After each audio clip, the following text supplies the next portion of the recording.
English players, dare I say, playing in the Pro 14, so it'll be a different kind of rugby for him, but he's now all Irish qualified, of course, and that's what he said he wants to pin his badge, and I'm looking forward to seeing how he copes with this, because the Scarlets will bring a little bit of line speed. They're very aggressive off the ball, so he won't have it all his own way on the front foot, but a proven player. I think it's a good signing for Ulster. What does it say about the way that they want to play this season, that he's starting the first game under Dan McFarlane? Yeah, it says a lot, because he's an attacking fly half. He plays flat to the line, he tries things, and you know, of course he's got good players around him. He's got McCloskey and Darren Cave, two experienced centres, and you know, if he gets into any trouble he can look to them. So you know, it's an exciting battle tonight with him and Rhys Patchell. You know, very similar players but not similar in stature. You mentioned Marcel Coetzee, Andrea. I've only ever seen him in the flesh once. He was wearing a suit and I felt sorry for the suit, nearly coming apart at the seams. He's a big physical specimen. What will he bring to this Ulster pack that might have been missing in his absence last year? He's a monster. He's an absolute monster. There's a little bit of subtlety there in that back row. There's a little bit of balance, but Marcel, I think we know exactly what we're going to get with him. He's going to get over the gain line. He's going to get us fast ball. Nothing too subtle about a guy built like that. I'm looking forward to seeing him. He's almost like a new signing, Sean, isn't he? Because he's played so little rugby here. Only 5, I think, games over the last couple of years. Yeah, and a proven international. And then don't forget, you got Ian Henderson in the second row as well. He's a back 5 player, so that's quite a mobile pack they got, albeit a physical and big pack. And I think that's where the difference in the game will be tonight, because the Scarlets are depleted in that area. No Jake Ball. They've lost Ty Byrne. John Barkley's gone. And new signing, Kasim is out injured as well, so it could be a point of difference. Let's hear from the two directors of rugby then. Wayne Pivac and Dan McFarlane have been speaking to Mark Robson. Last season very much an annus horribilis for Ulster, but of course nothing to do with you. But you've only been here for what, 12 days, a fortnight. What impact have you had, and what is Dan's plan? What impact have I had? Well, the first 2 weeks have been spent assessing the situation, getting to know the players, getting to know the staff. In terms of impact, I think I've been very clear in what I want from them from day one, and as I get to know them over the next few weeks, we'll find out who's willing to step up. Wayne, 6 knockout games in the last 2 seasons, plus a trophy. How do you maintain that momentum this season? Certainly a lot of hard work, you know, in the off season, making sure the boys, you know, are in the right condition to kick it off here with hopefully a good performance in round 1, making sure that we don't sort of relax too much and believe that we're the finished articles. So we know that we're not, and there's a lot of work to be done, and you know, a lot of teams are doing a lot of work in the off season and obviously working out how we play the game. So we've got to try and stay one step ahead. We've got to show a competitive edge. I think that's absolutely key. It's what the fans here want. It's what the people of Ulster want. It's what what's driven Ulster over a number of years. We need to demonstrate that on the pitch, and I'll be looking for the players who are willing to stand up and do that. And I think in the first 2 weeks that'll be exciting for me to look at and try and pick that out. There's a lot of things going on behind the scenes, and for me now it's just focusing on each week, preparing the team as we would normally, so nothing changes there, and I'm sure those things will take care of themselves. Let's pick up with Wayne Pivac, Sean. Obviously during that interview he wasn't aware that he was about to lose a 15th player to injury. They've already got 14 in the sick bay, but the 15th surely is the biggest concern for him right now. It's the quality of player that is missing. You know, Samson Lee in the front row, Jake Ball in the second row, Kasim, as I mentioned, at 8. You know, so Johnny McNichol in the back 3. They've got quality in the back line, but to lose Jonathan Davis now off the back of Hadley Parks, who's been instrumental in the Scarlets' success in the last 2 years, it's a hammer blow. So they've still got on paper, you know, quality players. You look to the bench, it might be a little bit different now tonight.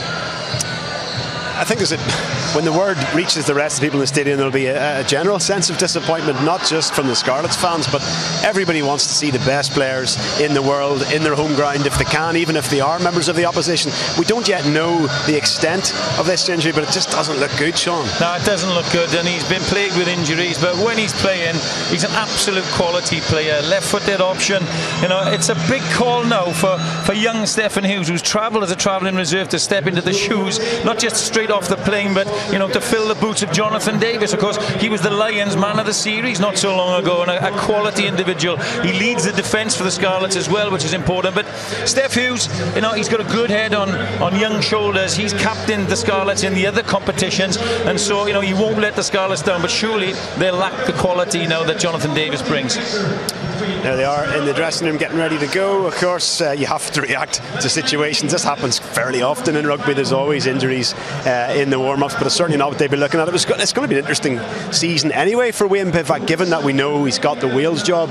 You've been a coach. There's bound to, I know they've said, look, I'm 100% focused on this job, but there's bound to be a little bit of a distraction, surely. Yeah, it will be, and add to that the speculation that he may take Stephen Jones, who's been instrumental as well behind the scenes with this Scarlets team. So, you know, but having said that, the players will galvanise. They'll understand that Wayne is leaving and possibly Stephen the end of the season. So, you know, they will go all out this year to do the best they can. They've got 4 home games in the first 6 matches of this Guinness PRO14.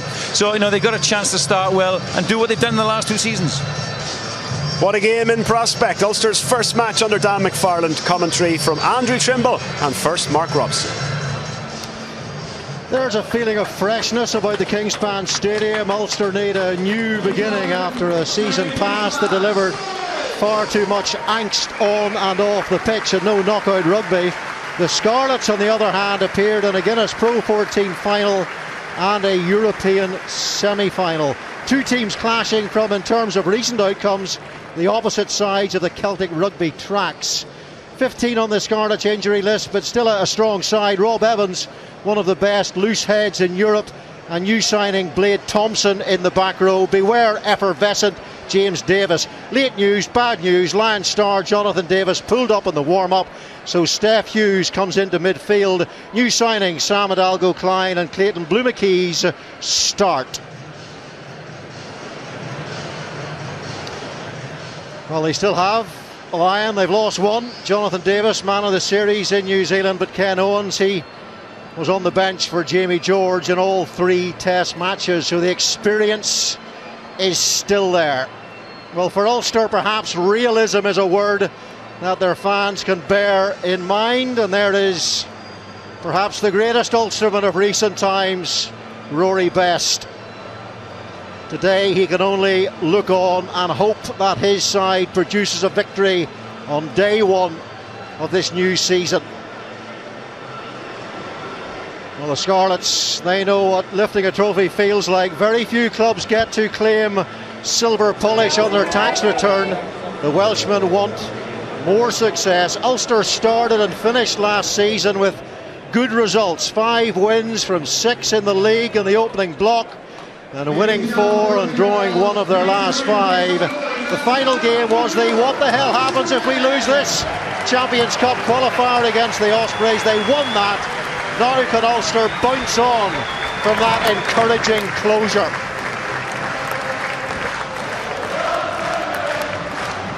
To the Ulster team, and the powerful Marcel Coetzee makes just his 6th appearance, and this is 3rd season.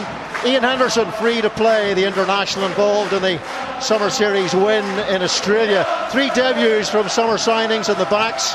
Billy Burns, Henry Spate and Will Addison. On the bench, Chris Henry is beginning his testimonial season.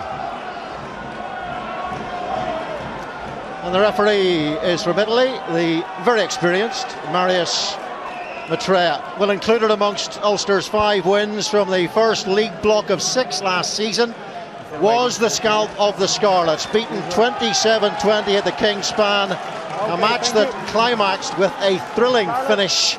Are we going to see the same sort of thing at the Kingspan today?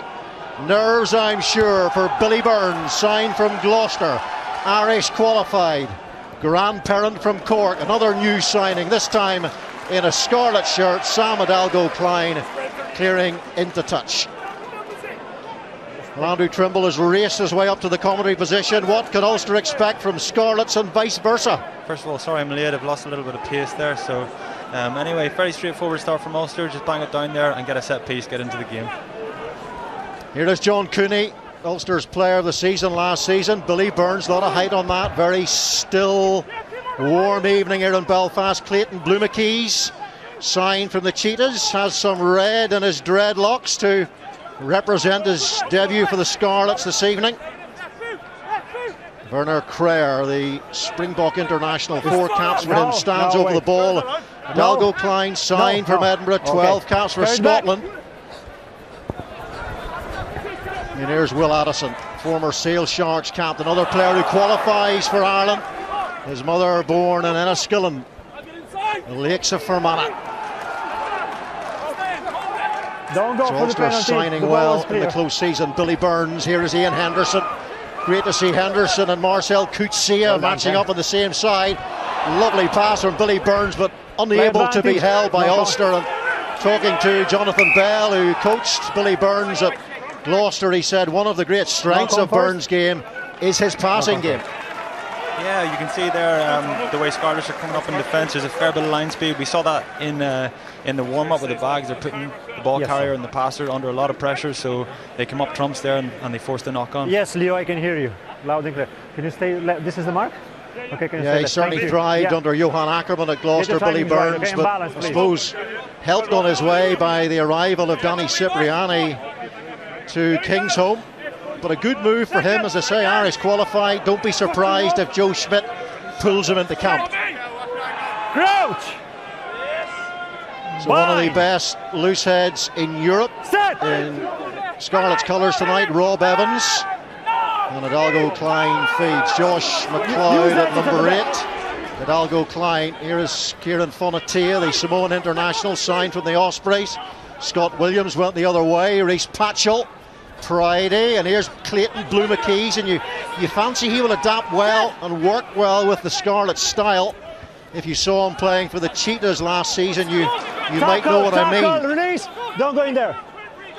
Hidalgo Klein, Rhys Patchell, the man in possession of the Wales 10 shirt. Billy Burns sells himself a little bit there.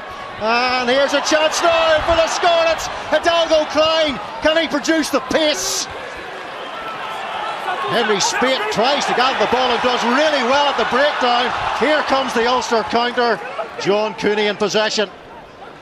Toured Australia in the summer. These two sides can produce thrilling encounters. Remember round 1 2014 in West Wales, it finished 32-all thanks to a 78-minute try from the man to my right, Andrew Trimble. Lost red. Well, for Ulster now, having come close to conceding a try, I'm sure it's all about clearing danger. Well, they've kept the ball in play there. Advantage. Good contest No in the air, but it's fallen the way of the Scarlets.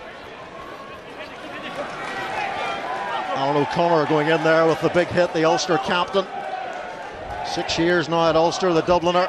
Now Steph Hughes coming in late at 19 minutes notice Advantage for the over injured from Jonathan Davis. Clayton Blue McKees again on the gain line, powerful contact. Tight edge side is Tom O'Toole, just 19 years of age, but is the physical maturity of a 30-year-old, quite a prospect. Hey. Hidalgo Klein, lots of ball and play time in this opening 4 minutes of this game. Frantic pace. Advantage. Advantage here to the Scarlets, says Maitreya. So what can they do with this advantage? Patchell, Steph Hughes. Here is Blade Thompson, signed from the Hurricanes, struggled with injury there, but in recent times has played very well for the New Zealand province, and a time for us to catch our breath and a time to bring in Sean Holly too. Thanks, Mark. Well, blistering start to the game, isn't it? Breathtaking stuff, and the Scarlets in particular showing the form that they've shown in the last 2 seasons. This man, Blake Thompson, signed for his loose ball carrying ability, and Hidalgo Klein instrumental in that move. Unfortunately, he was on the floor and he was turned over again from Ulster, but they need to keep this game loose, Trims, tonight, because they haven't got the firepower in the back five perhaps that Ulster have in their team. Yeah, after that line break, then they got the ball back again, and they kind of went a little bit side to side, and I don't think Ulster were under enough pressure to give away the penalty. They competed at a couple of breakdowns. They were probably unlucky not to get a penalty their way, but I think whenever there's not the threat that we've seen from Scarlets, when they haven't got that shape for the width that they would like to play with, then I think you just let them play. Stay on the line. Lovely kick from Rhys Patchell into the corner, deciding not to go for the posts. Ken Owens, the sheriff as he's known. That's a pretty decent throw too to Blade Thompson. He's been capped by the Maori All Blacks. They had to replace the likes of John Barclay and Tag Byrne, who's gone to Munster. John Barclay back to Scotland. And here is a Scotsman, Scottish international, James Davis, standing off the effervescent James Davis, as I said in the build-up. 77 turnovers, would you believe, for Davis in the last 3 seasons. Now Thompson, Rob Evans, sporting the bleached blonde beach bum look. The start of this season, Ken Owens with the carry now. So Ulster absorbing a little bit of pressure from the visitors. Here's Patchell. We know Patchell has bags of pace and acceleration, and he's taken advantage of that Scarlets pressure, and he's found a fracture in this Ulster defence. Yeah, Patchell did very well. He just got on the outside shoulder of, I think it was John Cooney. They just narrowed up the short side and then they just exploited it. He's done very well there. He's just got on the outside shoulder and done a job on him. It's a great finish from Patchell. He's a physical specimen, and he'll back himself from 5 metres out, no problem, one-on-one. And good carries from the front row on the Scarlets. You know, got him into that position, flashing back to the short side. It's a great score. And as you know, Sean, Rhys Patchell's not just a point-scoring out half with the boot, he's a try-scoring out half. Oh, he is. He's very quick for a big man. He's a physical specimen. He's got bags of confidence, and he's on top of his game at the moment, and that's really the start the Scarlets needed. So say the out half against Argentina in the summer for the 2 tests, when Wales beat the Pumas in a series for the first time since 1999. 11 from 14 was his strike rate in South America. What will his strike rate be in South Belfast? Pretty good so far. Yeah, you're right, Robert. It's the one area perhaps there's been a question mark, and of course when he's in the red shirt of Wales, it's not a problem with Lee Halfpenny in the team, but that's a good kick and a good confidence boost at the start. Well, Ulster behind here. They've won 13 of their 15 last season. The only winners here were Leinster and Edinburgh. Edinburgh winning with a very late drop goal from the bog brush himself, as he's known, Duncan Weir. Here is Fonatia. If you've seen Duncan Weir's hair, you'll know why he's called the bog brush. It's outside. No, he's quite proud of the nickname, actually. Carry it back. Hidalgo Klein. And there's Will Addison. 3 games at fullback for Sale last season. And underneath his own kick, it didn't go too far, but he was there. And he's been exciting these Ulster players in training, Addison. Here is Ian Henderson. 4 starts for the Lions at the midweek side in New Zealand. John Cooney, rolling kick. And now Tom Pridey, first cap for Wales as a teenager, and Blue McKees with the clearance. And Will Addison does well. Good take by Addison. Blue McKees chasing well too. And now here's Marcel Coetzee. All of Ulster praying that Coetzee stays fit this season. Such a magnificent ball carrier, 28 caps for the Springboks, and that's what Tom O'Toole can bring to the side as well, the teenage prop forward. Hard to believe that he's just 19. Billy Burns, Addison. A few numbers out there for Ulster. Will they get the bounce of the ball? Darren Cave pops it on to Stuart McCluskey. The giant figure of McCluskey trying to get his offloading game going, then Gilroy to Cave. Doesn't quite work out, but play on, says the referee. Blue McKees, some decent one-handed handiwork from the South African. Well, Addison's had a couple of lovely touches so far. He's been involved 3 times and he's looked very secure at the back. Well, there's some quality players on this field, isn't there, gents? Now, great footwork, lovely handling, even McCluskey looking to offload that, but if you notice that Ulster really trying to get rid of the ball on the floor there, they're very aware that James Davis and young Josh McLeod, Ken Owens are hard over the ball. But as you rightly see, Andrew, there, lovely little kick from Addison. There's space in the wider channels. John Andrew taken by Ian Henderson, who's calling the lineouts today. He's called the lineouts for Ireland and for the Lions, in fact, in those some of those midweek appearances. McCluskey was man of the match in that 27-20 win here last season against the Scarlets. Now some endeavour inside this Scarlets 22 from Ulster. Cooney to Billy Burns on the inside for Craig Gilroy, a man who scored 2 hat-tricks in an Ireland shirt, but they've turned the ball over. And on the counter, the Scarlets are very dangerous indeed. Just an interesting statistic on the Scarlets. 19 of their tries last season came from turnover ball. Yeah, Ulster in attack there, and we've seen the Gilroy signature play. Okay, yeah, then we switch and then just switch back inside to Gilroy. I think Jared Payne tried to coach it out of him at one stage, but he does it too well. Yeah, you'll notice Steph Evans, the lively winger, when there's a turnover, you see Fonatia here. Steph Evans immediately gets behind the ruck. You know, they want him on the ball. He's such a dangerous try scorer. Is that something Ulster try to do, Andrew, is get their wingers close to the action? Certainly when you and Tommy Bowe played, it seemed that way. Yeah, I think so. I think on an occasion like that, whenever there's a hard-up defence, if you get in their face and you make them make difficult decisions, often they'll get those wrong, and we nearly got our nose through there. Yeah, look out for that. The Ulster wingers popping up all over the pitch, and there's a penalty at scrum time right in front of the post. And a chance here for Ulster to narrow that gap. I was just thinking Tommy Bowe didn't know where he was half the time anyway, did he? No, he just only when you coached him in his Ospreys days. That's a great confidence booster for Tom O'Toole there, straight in. We know he's very good in the loose. He carries very physically. He smashes boys in defence, and he's turned up in the scrum there as well, so that's great for us. I keep saying us, sorry, for Ulster. You'll get over it. Take you a while to be impartial. John Andrew, no Rob Herring, who was on the Australian tour. Minutes being managed by Joe Schmidt, and Rory Best out with a hamstring injury. Rory Best furious, having landed 41 points on the Ulster Golf Day off an 18 handicap, bona fide. And Rob Little turned up with a very dodgy, we suspect, manufactured 20 handicap, and won the Golf Day with 43 points. Robbie Little's sitting top of the fantasy football as well, so he's doing very well off the pitch.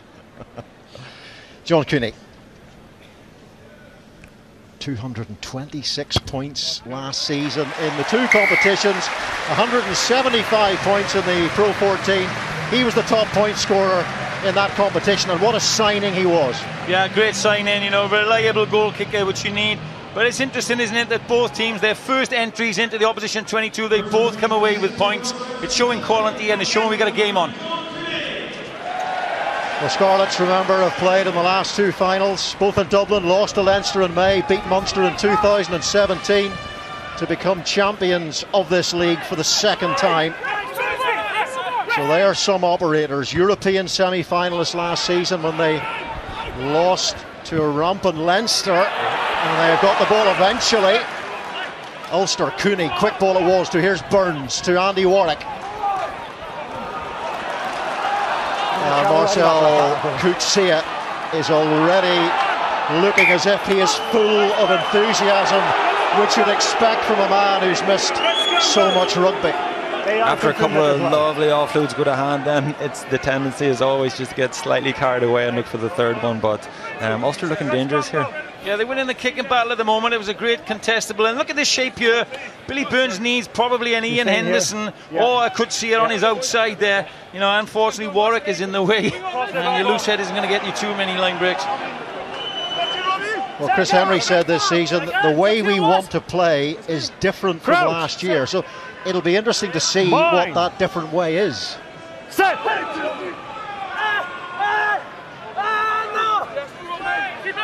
Ulster last in the playoffs in 2016 when they finished fourth, lost at the RDS to Leinster in the semis.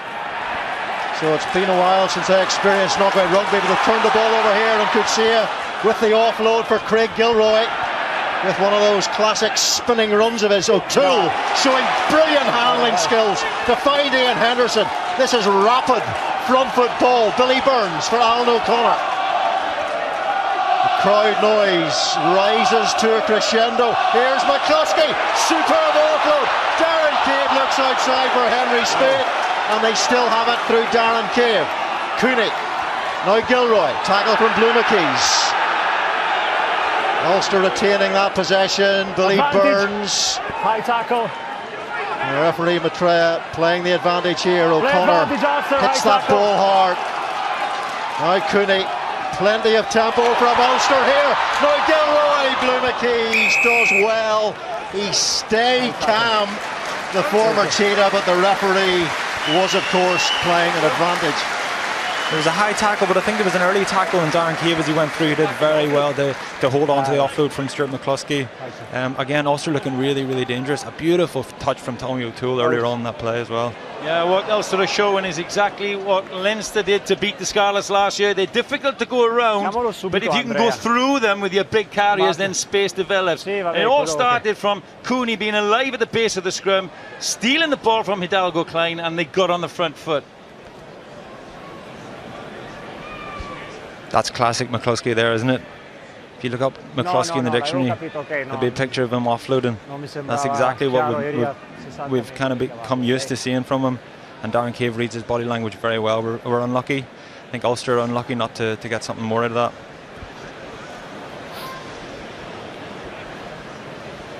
John Cooney, not just a kicking machine, but last season this competition he also made 21 clean breaks, so he's a real danger.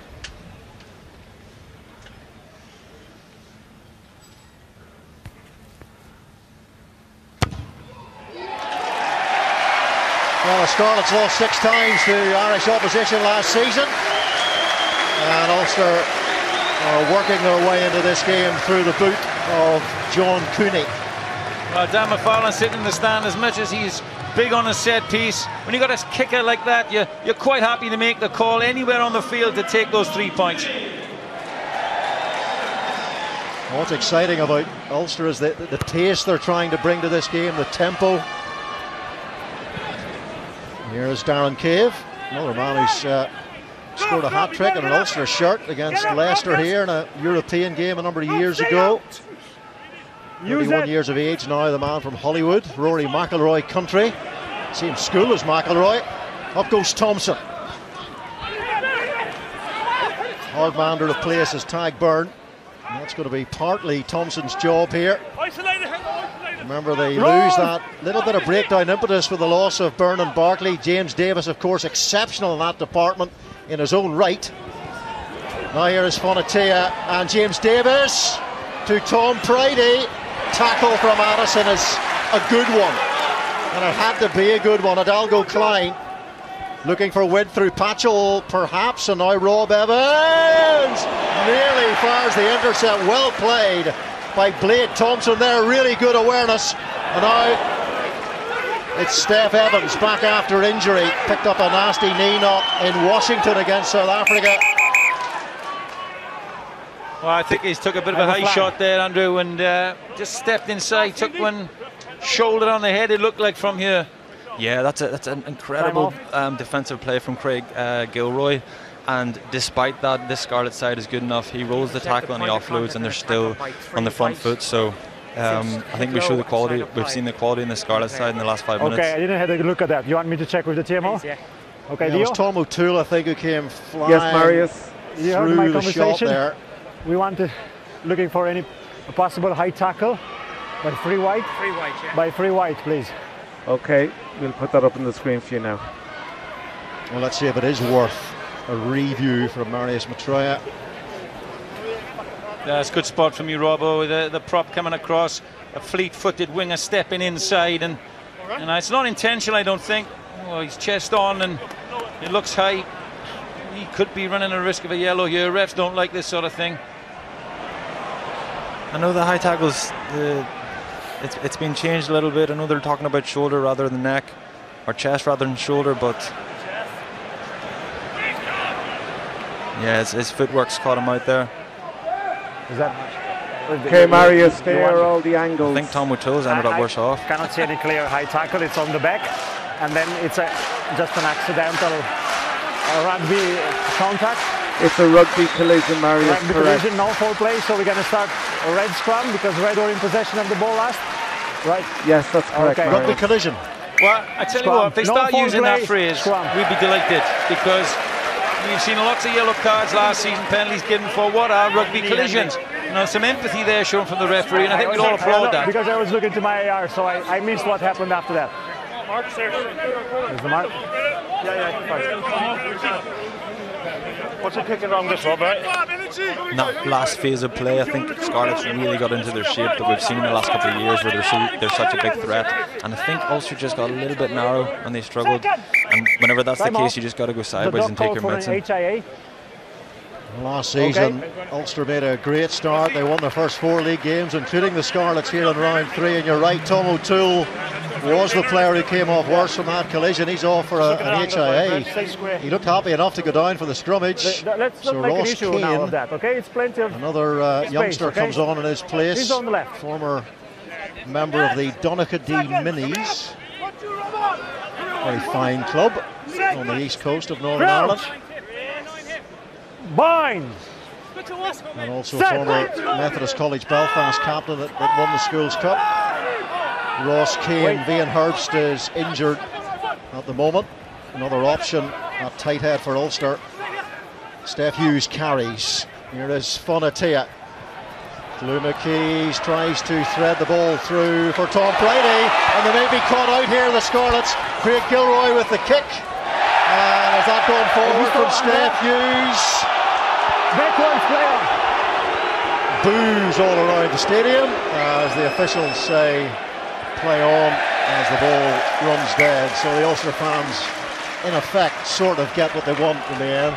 Yeah, I think they did. It was touch and go, really. The ref was behind play because of the turnover. It's rolling back. A fair call, I think, but the kick was poor. It puts Ulster in a great position in the middle of the field now. But it's certainly game on, isn't it? There's thrills and spills all around. Both sides are trying to play with an attacking intent, and it's making for a great game. Yeah, Steph Hughes was travelling as the 23rd man today. It's new. Captained the Scarlets last season. Has also captained the Wales under 20s. But certainly didn't expect to be beginning this game. Of course, the whole of this stadium were very keen, I'm sure, to see Jonathan Davis in action for the first time in 10 months, having been injured against Australia in the November internationals.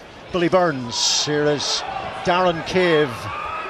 No Luke Marshall at the moment. He's out injured with an ACL, picked up against the Ospreys in the Champions Cup playoff game last season. Sean Reedy, he's shown some good strength here today so far, as is Marcel Coetzee. Real industry from the 2 back row forwards working together. That's an engineered starter from Ulster. They've just gone to the wide channel. Stuart McCluskey's dropped out, and they've gone to Al O'Connor, and he's put it back inside. It's a little bit of a signature Ireland play. Yeah, certainly had to be aware of inside balls when you're coaching against the Irish teams, particularly Ulster. But the offloading intent is clear to see from Ulster tonight. John Andrew, what's the option this time? Again, it's the skipper, Alan O'Connor, and Nick Timoney. Superb season last season, Timoney with the pass, and Stuart McCluskey. He's over 17 stones and well over 6 feet. He's hard to stop. Here is Addison. Bit of pace from Addison, trying to get round the outside and parabola fashion of that Scarlets defence. Now Ian Henderson. Some dynamic intent from Ulster here. Billy Burns, little short pop for O'Connor. Again, the offloading is exceptional. Now Ross Kane with the carry. Momentum. Here's McCluskey. Tackle! Trying to keep his hands free there. Ball is always available. Play on. Ian Henderson once more, wrapping around. Getting through a lot of hard work. Ian Henderson, John Andrew now. And chopped to the floor was Marcel Coetzee. Here is Billy Burns. It's building here for Ulster through Andrew Warwick. Sean Reedy. Scarlets desperately trying to maintain their integrity defensively here as John Andrew carries. Darren Cave, Addison again trying to get on the outside. Here is Sean Reedy. Gilroy rolls the defender out of the way. Now it's Will Addison. The willingness to offload, but you can see it from every player on the pitch here. Looking around them, staying alert. But can they turn this pressure and effervescence into a try? Maybe there's a chance here as Darren Cave quite got the pace to get through half a gap. Your advantage. The answer is no. Now it's Billy Burns and Nick Timoney and Marcel Coetzee on the end of that. Not forward, says Marius Maitreya. So John Cooney can play on through Henry Spate. 19 times capped by the Wallabies and a lot of Super Rugby experience here on a short-term contract, Spate, until Christmas. Now McCluskey. Cooney, Billy Burns fires it over the toe. Good interception there by Steph Evans. And the referee was playing a very long advantage there to Ulster, but should they have made the Scarlets really pay there? I think so. I think it's fair enough Billy Burns throws that pass because they're just running out of time, and advantage is just about to run out. I think they got 2 sets of advantage, that's why it was so long, but for a period there before Ulster got into the 22 of Scarlets, it was almost like a Scarlets style of attack. The offloads were coming thick and fast, and then once they get into the 22 they roll up their sleeves and they go straight and direct. So I think potentially if they're in the same position again, it might be a case where the penalties are starting to mount up and Maitreya might have to look in his pocket, but that's probably just me being biased. Yeah, for all the plaudits the Scarlets get for their attacking game, they have a very solid defence. It's difficult to get around, and the Ulster tactics tonight are spot on. They're getting McCloskey, they're getting Coetzee into the game, and they're offloading, which makes it very difficult for the Scarlets defence to reset. It's paying off at the moment, albeit in penalties.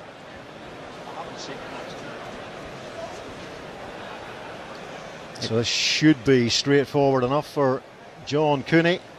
He was actually selected mainly behind Kieran Marmion at Connacht, and the move to Ulster has been a really good one for him.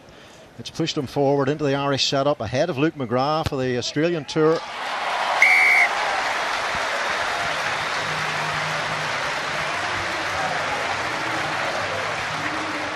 Owain Pivac will be the Welsh coach after the World Cup in 2019. Alongside him, Stephen Jones, who scored over 2,000 points in a Scarlet shirt. Yeah, interesting that his best mate is now the assistant coach at Ulster, isn't it, Dwayne Peel? And strong rumours in Wales that Stephen Jones will follow Wayne Pivac to the international setup, and that'll hurt the Scarlets. Yeah, Dwayne Peel and Stephen Jones played a lot of rugby, 9 and 10 together in Wales. Here's Hidalgo Klein. That's a great claim, not a great pass though. Ken Owens driven back by Nick Timoney. All the Schools Cup wins for him in the south with Blackrock. Here's Patchell. Fonatia, another one of those floated passes for Steph Evans. Play on. Great work on the floor. That's Craig Gilroy beavering away in there. Now here's Cooney. Ulster maybe thinking about going from deep here. Billy Burns. The options outside, cut off. Tom Pride, he just edging up there, reducing the options for Ulster. Ross Kane, no sign of Tom O'Toole returning at the moment, having gone off that HIA. Time will be running out for him. Marcel Coetzee has had 2 ACL injuries. His Ulster career has been really blighted. So when he plays, he is a mighty beast. Billy Burns, advantage knock on. Advantage knock on in the air from Ulster. High. And then a high tackle, and it's a penalty. That's a harsh one for me. Number 14 on his way talking about down. a rugby collision. He has got him high from behind, but Steph Hughes is sinking to the floor. Always a difficult one, Andrew, for both player and referee. Yeah, there's a little bit of a change up from Scarlets there after the restart. They've gone long left a few times, and Ulster have come out on top. They've, as Sean said, they've won the kicking battle. They've got Craig Gilroy after it to decent effect. And I think Scarlets just said, you know what, stuff this, let's go to Tom Pridey on the right, and he plucks it out of the air, GAA style. Talking of GAA, All-Ireland final tomorrow is on. It's Dublin going for 4 in a row against the Red Hand County. Tyrone looking for their first title in 10 years. Will they get a Red Hand double this weekend? Tyrone and Ulster in the rugby. Hasn't Tyrone's coach won a title before? Yep. Yes, good knowledge. Mickey Hart, 2008. And also Welsh winger Shane Williams played Gaelic for the club side in Donegal. He's mad enough to do anything, that boy. Ken Owens, Blade Thompson target, big tall man. But it's a wee bit scruffy in there from the Scarlets, and that's not like them. They had a tremendous percentage of success in the line-out last season, the Scarlets, 91%. Yeah, you know, Tadhg Byrne was a big part of that as well. Jake Ball not in the side, but you can see the Sheriff there, Captain Ken Owens, he's not happy. As we see it from this angle, he's just caught his shoulder underneath one of the Scarlets players on the wing, way down, and dislodged the ball. Let's stay there. Okay? Ian Henderson making a nuisance of himself to very good effect. Seconds. All 6'6" and 19 stone of Ian Henderson. Every scrum, they move in or cancel. What's his show? Yeah, the coach's dream, Henderson, isn't he? He played 4, 5, 6. Big man, ball carrier, good in defence, clearly good at seeing and running a line out. It's Ulster are lucky to have him. He's really come on the last couple of years. He's really developed a leadership role within the squad as well. As you say, calling the line out. His stock's risen. Set. Ulster's first loss last season was at Zebra in round 5 when the man to my right, Andrew Trimble, scored a try, but it wasn't enough to save Ulster from defeat. Pretty good scrummage there. Timony to Cooney. Good footwork there. Yeah, Darren Cave getting taken out off the ball there. Stuart McCluskey showing that he's got the dancing feet, the offload, the power, the bulk. It's remarkable, really, that he's only won 2 caps. Would you suggest he maybe has sort of won more caps than 2? Yeah, he's a quality operator. He's been very good for us. He's been very consistent. He consistently performs. I think the thing is, there's just so much competition in Irish rugby in the centre at the minute, and there's so much quality. That's one of the areas where Drew Schmidt can take his pick. This is a silly penalty. Cian Fonatia. It's a needless penalty, taking him off the ball right in front of Marius Mitria. And you know, Scarlets didn't concede many penalties last season, and that's a foolish one. 7.7 per game. The Scarlets won the Fair Play Award. That's how well disciplined they were. Billy Burns. Here is Gilroy. That's a nice move. Henry Speight. First chance to see Speight run at Addison. Can't quite hold on to what was a pretty firm pass from Henry Speight. We've had to wait half an hour to see Henry Speight burst into life, and that's a great opportunity to see kind of what he's capable of there. He's really taken him on here, and the offload's a little bit inaccurate, kind of at his head a little bit, but if that goes the hand, it's 7 points. There's the difference. Jonathan Davis perhaps would have spotted out of the line there and not afforded that long pass. Steph Hughes just held off a little bit, and they got it into Speight's hands. He looked dangerous.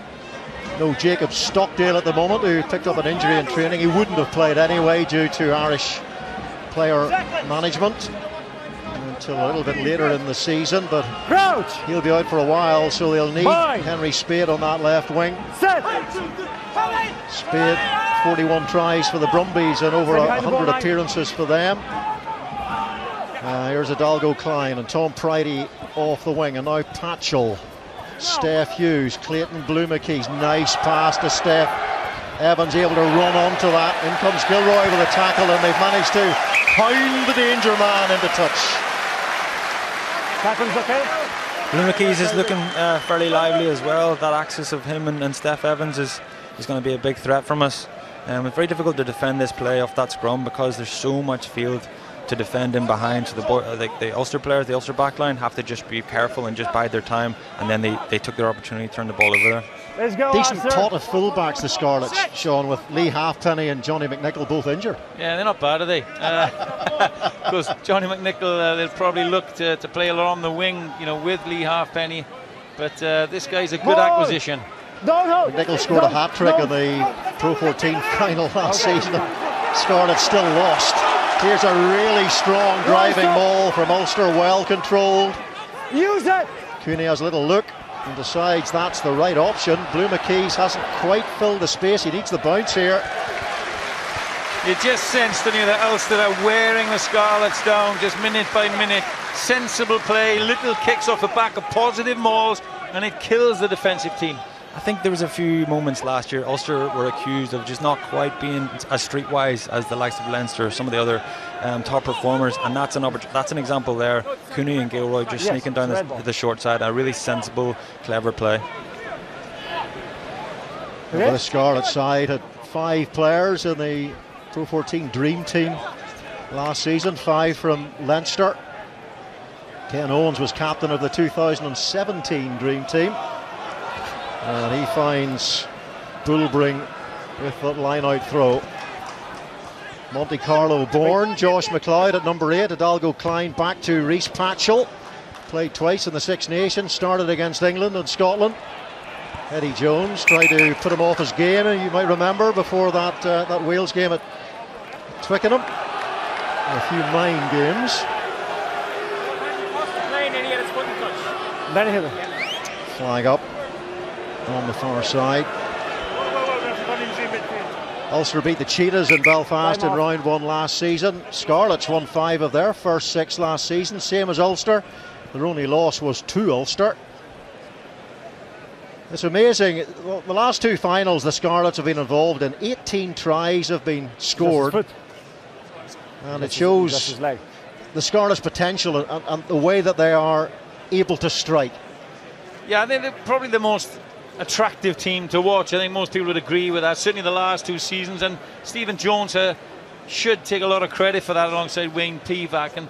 But all the players are comfortable. They work hard on their skills, and you can see with the passing skills, they've got great footwork. But you know, just recently they've been able to tie it up as well, and that's, I think, tonight where eventually they're going to miss out. Look at my Andrew Trimble, 223 appearances for Ulster, or 224 if you include the one time that Mr. Trimble appeared as Sparky. Yeah, it's probably not something I'm really proud of. It wasn't a great night for me. I tried to celebrate with Tommy and he ignored me. But yeah, it's worth looking up on YouTube when Andrew Trimble jumps on the back of Tommy Bowe while dressed as Sparky in the corner as Bowe scored a try and completely ignored his old mate. He was the only player on the pitch that knew that I was Sparky that night, so I thought, if I'm going to get any attention out of anybody, it'll be Tommy, and he burnt me. So Rhys Patchell, again, it's a really fine kick again into the corner from Patchell. That is, well, the accuracy from Patchell. You can see the confidence in his game since he was trusted with that 10 shirt by Warren Gatlin. Of course, he left Cardiff to come to the Scarlets to get more game time at 10. Cardiff selected him a lot at fullback. Ball! Can he get the line out to function this time? It didn't work the last time, and Ulster have done it again. They must have done a lot of homework on this Scarlets line out, because last season it was one of their real strengths. It certainly was, and I think one of the weaknesses of Ulster last season was the maul defence. So I think the solution to that is just don't let it get set up in the first place. So, as you say, they've done a lot of homework and they've made sure to make it count. See what Ian Henderson does in here. He's usually. Yes, it is Henderson. It's Ian Henderson who gets his hands on the ball. Those long, big limbs reaching over them all. One of three Ulstermen on the Irish side that won the Grand Slam alongside Jacob Stockdale and Rory Best, the captain. Set. 5 minutes to go to half time then, under pressure, scrum time, so work to do for John Cooney, and he does that work well. Some feverish stuff there from the scrum half. Warwick with the carry. And John Cooney. Cooney with the clearing kick as he found touch. Blue McKee's underneath it. He has. The pace of the game's just settled down a little bit in the last 5 minutes. We haven't been treated to the expansive rugby we saw earlier on. I'm sure the boys are tired and looking forward to half time, and I'm sure we'll see the intensity increase again just after half time. It's a very humid day here in Belfast. It's been the hottest summer in Northern Ireland since the Big Bang. Blade Thompson, McLeod, Fonatia, Patchell. Here come the Scarlets, and they've brought Steph Evans across from the wing. Steph Evans, birthday today, 24. There he is, 10 tries last season, 8 in the league. It's a nice little starter from Scarlets. Potentially, if that pass to Steph Evans is a little bit flatter, then the Ulster Henry Spade or Darren Cave might go and get him, but they managed to find a bit of space in behind. John Andrew got to make this one stick defensively, and they do. They go to a very safe pair of hands in the form of Ian Henderson. The ball is available. Big fly papers there from him, and Cooney with a clearance, and the semi-charged down, but it's an offside. You one step in Thompson's front of worked the hard back first foot. half, Andrew, for the Scarlets. Yeah, absolutely. Someone has to fill the role of Tag Byrne this year for the Scarlets, and massive shoes to fill, enormous. He just contributed so much to Scarlets last year. He was incredible, and then he got his opportunity with Ireland at the end of the year. So someone has to step up, and maybe he's the man. And also important that he stays fit too, because Aaron Shingler picked up a bad injury in the Pro 14 final last season, so we're expecting a fair amount of game time from Blade Thompson. You expect until Shingler returns to fitness. One of the 15 Scarlets players injured already. It's only game 1. Jonathan Davis, the 15th added today. McCluskey, Billy Burns, now Henry Speight. Craig Gilroy passes flat. Fonatia, one of the tacklers with Clayton Blue-McKees. John looked offside from the Scarlets. Henderson, lovely hands. Pivot from Henderson. Now Warwick's a really good rugby in this first half from Ulster, but no tries. They haven't been able to convert some of that delightful stuff. Here is Billy Burns. He will challenge the gain line. It's a fine attacking 10. Here's Addison. Now it's Darren No Cave. advantage, number 7, never back on side. And yeah, there's an offside against James Davis, number 7, being penalised. Time off. A lot of teams you see whenever they get the advantage, as Ulster had there, they'll roll the dice. They'll either put a nudge through or they'll throw a risky offload. No. Okay. But Ulster, I think, just look things, okay? confident enough in their Get shape. tighter, They're happy to play. They feel like they're getting traction. They're getting a foothold in the game, and they're tiring the Scarlets defence out. We haven't seen them break them down fully yet, but it looks like it's not a million miles away if they keep playing the way they're playing. They're going for the post here. Final minute of this first half. Long range for John Cooney. Yeah, I saw.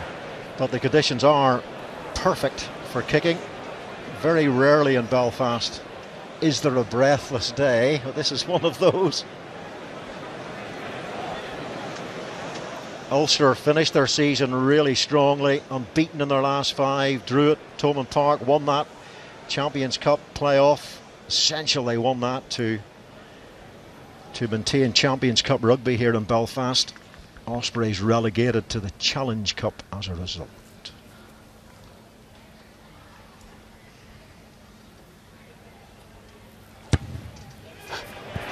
Oh, can he use these benign conditions? Not quite the length, and Rhys Patchell with the clearing kick, and he really does have a thunderous boot on him, Patchell. Here's Will Addison.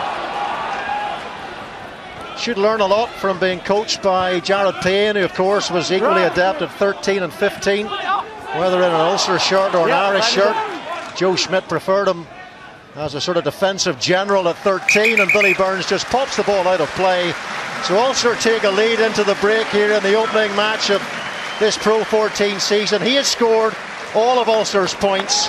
The Scarlets have a try on the board through that man Rhys Patchell. Good awareness, good pace to get into the corner, but it's Ulster who lead the finalists from last season, the Scarlets, by 9 points to 7.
Oh, we start with the kick, lovely.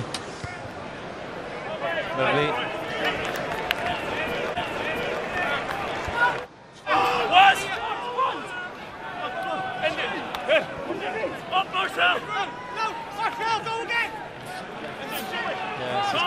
Release now, tackler. And he's back himself close to line one-on-one with anyone. He's a real physical specimen. He's matched up against Cooney there, and you're not stopping him from there. Well, one way to beat the Scarlets is to go through them, as I said in commentary. Yeah.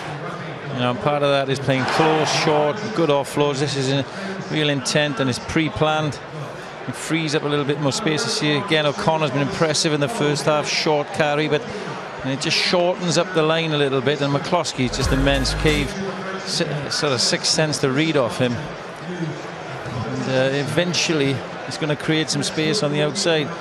Only got, yeah, okay, mate. Yes, please, a long one.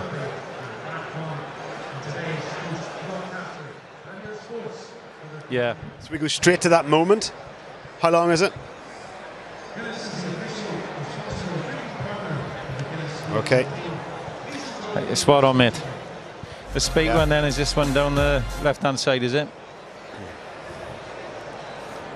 Okay.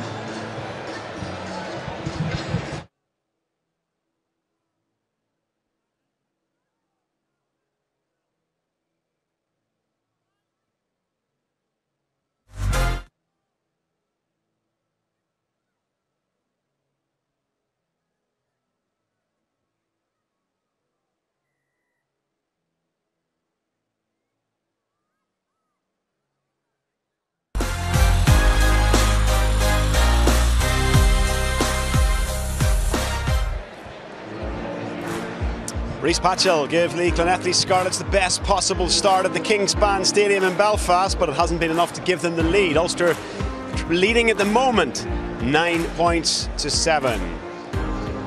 Stay with us on Premier Sports 1 after this enticing tie here at the Kingspan. We have the Dragons against Benetton from 25 to 8. The Dragons would need a better season than they had last year.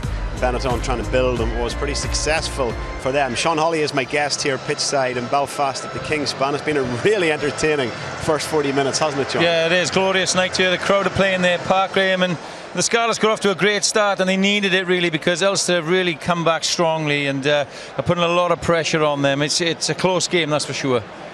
What has impressed you most about the way Ulster in particular have started this? I think they've realised, you know, that it's difficult to get around the Scarlets. They don't get praised a lot for their defence, but Byron Haywood's done a great job there. So they're trying to go through them a lot with offloads and very direct play with their ball carriers. Their back five, as we said for the game, is really coming into play, and I think that's just going to take its toll towards the end of the game when the benches start to be used.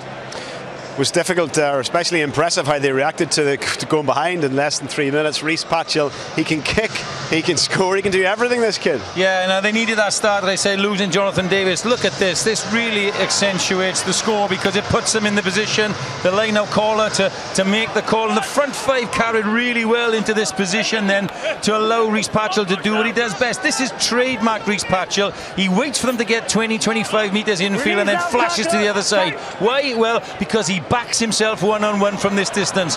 You know, when you get yourself up against Rhys Patchell, he's quicker than you think because he's a tall physical specimen. He's up against Cooney, the scrum half, then he backs himself. It was a great score. Not only that, Graham, he knocked over the 2 extra points, which really matters. And that was no mean feat from that position in the corner. He gave himself no chance with the conversion, but he got it anyway. But as I said, Ulster got back into it really quickly, didn't hang about, didn't feel sorry for themselves, and their offload game has been fantastic. And as I say, his coach is trained, you know, and they've brought people like Henderson in. O'Connor's been really impressive, the other second row. We talked about Coetzee at the start of the game. You know, and it's been really entertaining stuff because the Scarlets are doing all they can to just hold the defensive line. McCloskey, well, he's sensational, new contract, and Cave has this sort of sixth sense with him. It's going to shorten up the Scarlets line at some point and offer some space on the outside. Billy Burns is playing flat to the line, which allows the front five to then run onto the ball and be more effective running at weak shoulders. So at some point, Graham, I feel it's going to pay off for them, that's for sure. Most of that success coming through the middle, going through the players. The one time they did go wide, we got to see Henry Spate in action for the first time. He's not here very long, Sean, but he hasn't lost any time making an impact on the Ulster crowd. If he keeps doing this, he may be here longer, you never know. But it's just Steph who's held off a little bit there. It allowed the long pass to come in, and you give Spate a bit of pace. He fends off Kieran Fonotier and gets the inside ball, which didn't really go to hand, and Forty was quite hard. But then, you know, just after that, he came off his wing on the other side of the field. He's now hungry for the ball. So if they can shorten up the defensive line and get the ball into his hands, then they're going to score some tries. Dan McFarland has just got to be happy, I suppose, with what he's seen so far. Yeah, I think so, and I give credit to the rest of his coaching staff as well, who obviously implemented some of this game plan. But you know, it's high tempo stuff. The Scarlets are playing their part. It's pretty much 50-50, believe it or not, on the territory stats, and Ulster are just shading it on the possession. But he'll be saying more of the same. Keep going. We've got a game plan, and you know, we keep knocking the doors, and one will open for us. And for the Scarlets as well, Sean, probably still reeling from the news that Jonathan Davis seems to be out again. Yeah, I think they'll be pretty happy because, you know, Stephen is obviously very animated there in the changing room. He's probably saying, you know, we've got to keep putting our stamp on this game. They've shown signs of getting into their attacking shape. We know how dangerous they are. So they're probably saying, hang in there, don't give silly penalties away, which is uncharacteristic of them. Get into our shape. We know we can score tries. We've got a game on. We certainly do. There aren't many Welsh sides that know how to win here at Kingspan. The Scarlets are one of those. Let's see if they can turn it around in the second half. That's coming when we arrive back in a few minutes.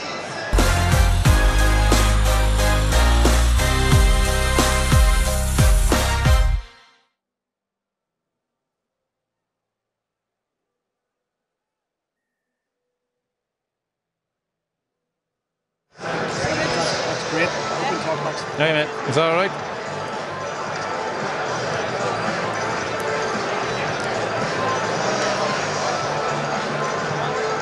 Yeah, no problem, mate.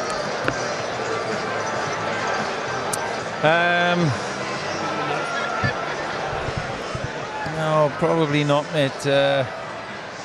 We covered quite a lot there, haven't we? I'm just looking at my notes, you know. We talk about John Cooney, if you like.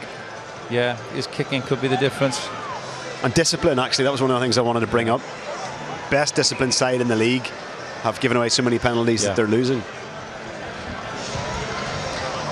Really? Yeah, nearly as many as they conceded in entire games last year, right? Yeah, 7.7 on average last year, so that's a good point. Let's do that. Linked to Cooney's percentage. Yeah, I got that, yeah. 91.1% line-up percentage.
Very sad sight. Jonathan Davies on the sidelines yet again. He was meant to be playing here against Ulster at the Kingspan, but sadly he's got injured in the warm-up. Very heavy strapping on his leg, standing beside another injured guy, Lee Halfpenny, there. So that was unfortunate news for the Scarlets. Further unfortunate news at the end of this half, because they're trailing Ulster by 9 points to 7. But let's hope that injury to Jonathan Davies isn't as serious as we suspect it may be. Sean Holly is my guest here pitch side. Sean, one of the other things that will be disappointing Wayne Pivac is the discipline of his side, giving away 6 penalties, 3 of which John Cooney has kicked Ulster into the lead with. Yeah, well, John Cooney's an 86% goal kicker. You don't want to be giving penalties away in range, and the Scarlets are normally a disciplined side. Only around 7 penalties a game that they conceded last year, so it will be addressed at half-time, but if they keep giving them away, and some of them silly ones, Graham, then Cooney will just knock them over. Let's head back to commentary. Andrew Trimble alongside Mark Robson. Well, one thing at Ulster you can be certain of, you'll be well looked after by the executive boxers, which are just behind us. 8 of us in total here on the gantry, all of us eating a very light and fluffy lemon sponge cake, and it was delicious. Let's get back to the rugby, and the question is, can Ulster turn their dynamic offload, 17 in the first half, into tries? Scarlets scoring the only try, but Ulster getting into the Scarlets line out, just about surviving the stress. Ulster are putting them under. Andrew Trimble, what do both sides need to do a little bit better? From Ulster's perspective, I think they need to keep doing what they're doing. They're breaking down this Scarlets defence. It's taking time, but if they keep doing what they're doing, I think they're going to pay dividends.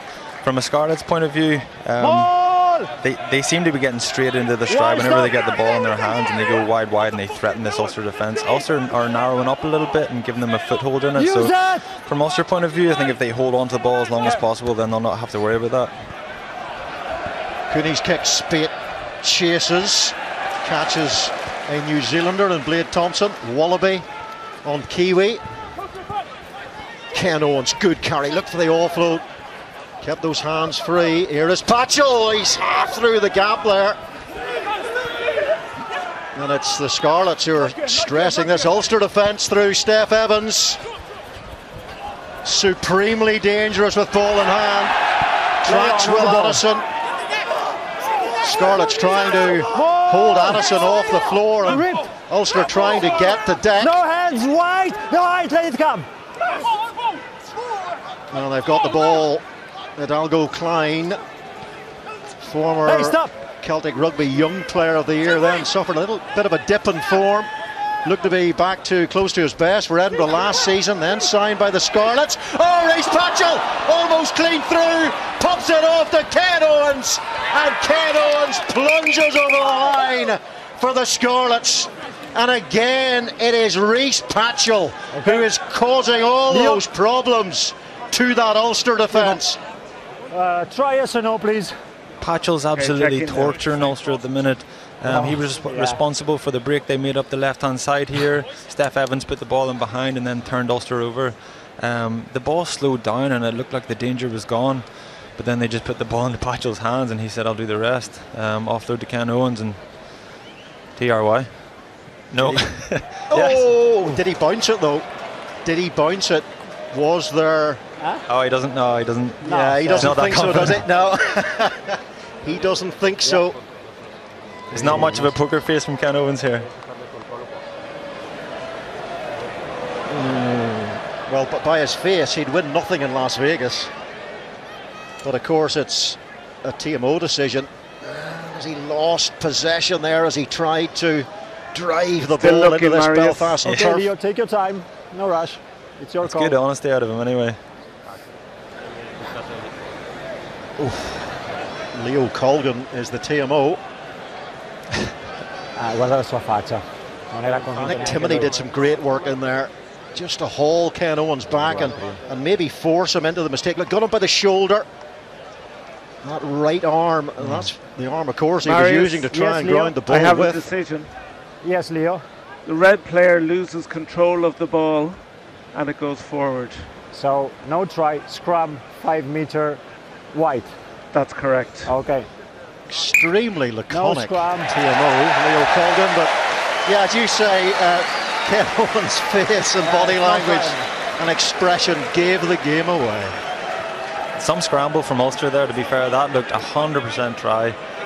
And the boys worked back hard and got over the line, and I don't know how much credit you can give to the defenders. I don't know, I think Nick Timoney does well. Will Addison's causing problems there as well. Think about Timoney there, Andrew. He didn't stop working. He kept on going, and he must have thought in his own mind that the chances of Ken Owen scoring a try there were very high. Boys, same discipline. Yeah, he's quick, Ken Owens, for a hooker, and he's a good footballer as well. Good cricketer, in fact. But his cricketing skills let him down in the end.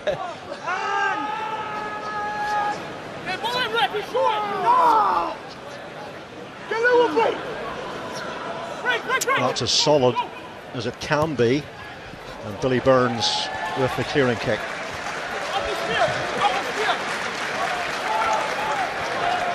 I think the Scarlets are showing, you know, the start of the second half that they're still very, very dangerous side. You know, for all the omissions of quality players, you know, they can score in a blink of an eye.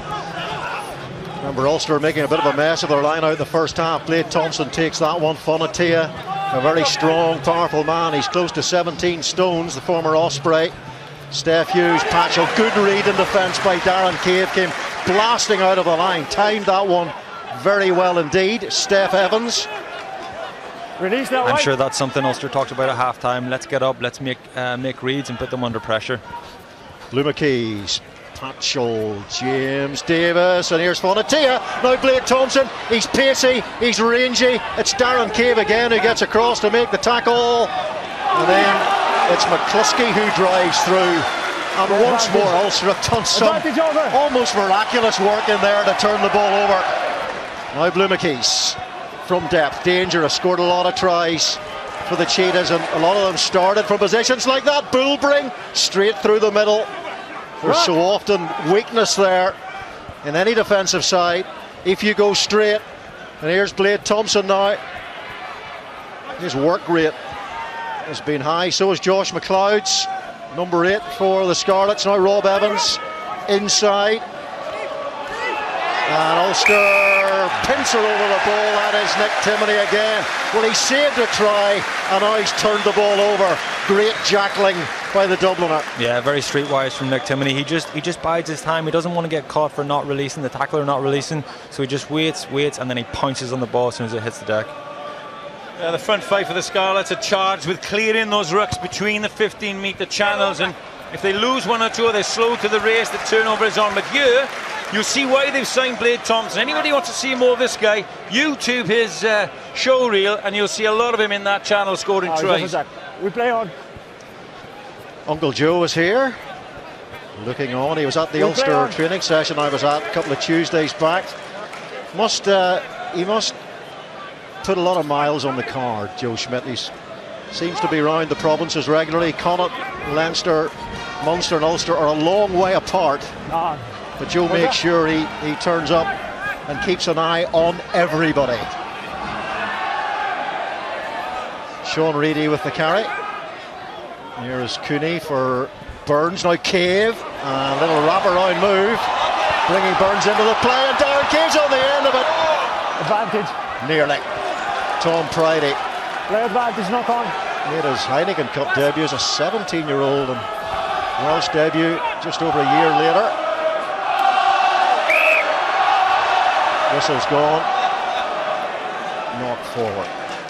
It's a good tussle this term, isn't it? And there's lots to the game. Yes, there's tight elements, there's short attack, kick in, but there's little kicks behind. You know, there's some creative stuff going on there. Yeah, it's a lovely little bit of play from the Ulster backs. That's a little bit of a Leinster style play with a wraparound. Time off. Billy Byrne then puts it behind, and Darren Cave's unlucky not to get in the end of it. You've been impressed with Billy Burns today? Yeah, I think he's done really well. You know who I have been impressed with? Will Addison. I think he's looked really, really secure. He's made really good decisions, but he's also been pretty ambitious as well, and he's linked up well with Craig Gilroy. No doubt at some stage we're going to see him link up with Henry Spate to decent effect. Yeah, Billy Burns, very instinctive player according to Johnny Bell, his coach, one of his coaches at Gloucester. David Humphreys, of course, is the director of rugby at Gloucester these days. Great Ulsterman from the past, Heineken Cup winner in 1999. There is Dan McFarlane making notes furiously. He's got his Ulster connections. His grandfather's from Belfast, signed a 3-year deal, but only arrived here 12 days before the start of the season, having been released late by the Scottish Union. Ulster and the Scottish Union finally arriving at some sort of a deal. Re-engage. I just told you I not don't think to Gregor do free Townsend range. was too amused to lose Dan McFarlane, but Try again. he did. Well, he's got a good one now, I can tell you, and Danny Wilson, who I worked with at No, Bristol. you need to hold Excellent your weight. coach, The moment I broke, you just technical go forwards coach, and yes. of course took the Cardiff Blues to a European Challenge Cup title last year, so it's a good replacement. Yeah, Billy Burns played 10 for Gloucester in that final in Bilbao. Yeah, once Danny Wilson was in place, I think Scotland then decided it was probably the right time to allow Dan McFarland his release.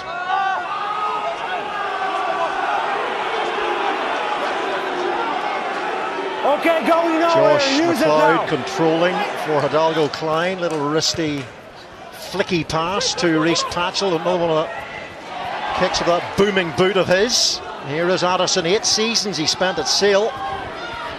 Hit hard by Blade Thompson.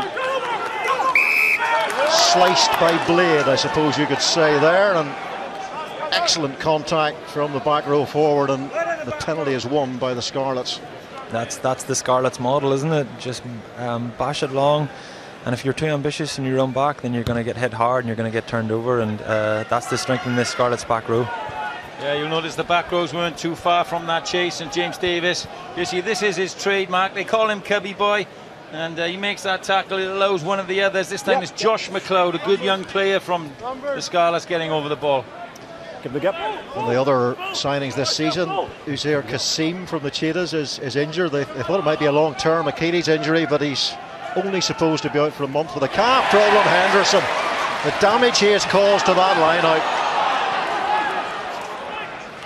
showing his Ireland and Lions quality. Ian Henderson, Billy Burns to Stuart McCluskey. Hunted down quickly, McCluskey, by that Scarlets defence, and he has to be, and Billy Burns fires that pass, and Henry Spate eventually is on the end of it, and in comes Blade Thompson, and that's play on, says the referee, and the ball squirts away knock on, out of the hands of the former Hurricane. I wonder, are Ulster just playing a little bit too much rugby in their own half? They got a little bit of joy with their kicking game in the first half, and maybe that might be something they'll go back to now. Was a knock on by Red. Personally, I don't think they needed to go too far from what they did the first half. It's a long second half. They needed to wear the Scarlets down. I agree, they're playing a little bit loose. It's very difficult to go outside. The Scarlets, you see Patchell pushing up on the outside, and 8-8. It takes Spate all his might and strength to get across the gain line again. Okay. Maurice Patchell is off. HIA, Dan Jones coming on, who really matured last season. Dan Jones played very well in Europe. I remember in particular games against Bath and Toulon when he was outstanding. General play and off the tee as well. Yeah, another old head on young shoulders, and he did really well when Rhys Patchell was injured for a long term last year in big games, as you mentioned, Robbo. So they will obviously lose the physical might there. Although I have to say, Steph Hughes has had a good game. I mean, only had 19 minutes to get himself adjusted for the game. Fonoteo's had a big impact on the game. He's been very, very physical, just hitting up that first phase to give the Scarlets backs a little bit of space in the second phase. Yeah, it's important for him to get game time too, with Hadley Parks being out with a finger injury. Burns, Addison, space on the outside here. No, he can't. Craig Gilroy exploited. Blue McKees tried to, or did stay on his feet as long as he could to try and negate that attacking threat from Gilroy. Billy Burns, brilliant. That is superb. You could see what he was trying to do there, and he had the support as well. Here's Addison, Henry Spade on the end of it. Don't give it to Steph Evans. Well, if you do, make sure you tackle him, and Sean Reedy did an open sides job there. Steve Cummins, former Australian schoolboys captain, with the carry, and Hidalgo Klein downfield. Gilroy is underneath it, takes it well, hammers into Blue McKees, who scored 2 tries against Bristol in one of the pre-season friendlies for the Scarlets. The ball with your feet. Release the ball, please. Yeah, they're not heeding your warning here, Trims. From kick chase, they really need to get to the ball carrier quickly. Those Scarlets have lots of jackalers in their team. This time it was Fonotea, the centre, Josh McLeod the 8 before. We know about Ken Owens and James Davis, so Dan Evans can get them this field position yet again. You can understand why Ulster want to play rugby, because they haven't had much possession in this half so far, and then with that lovely starter off that scrum, and Craig Gilroy gets the fullback, and he might have put it up the line, but you can understand they've got something set up to play, so they're playing with a lot of ambition at the minute, so they want to keep the ball in hand.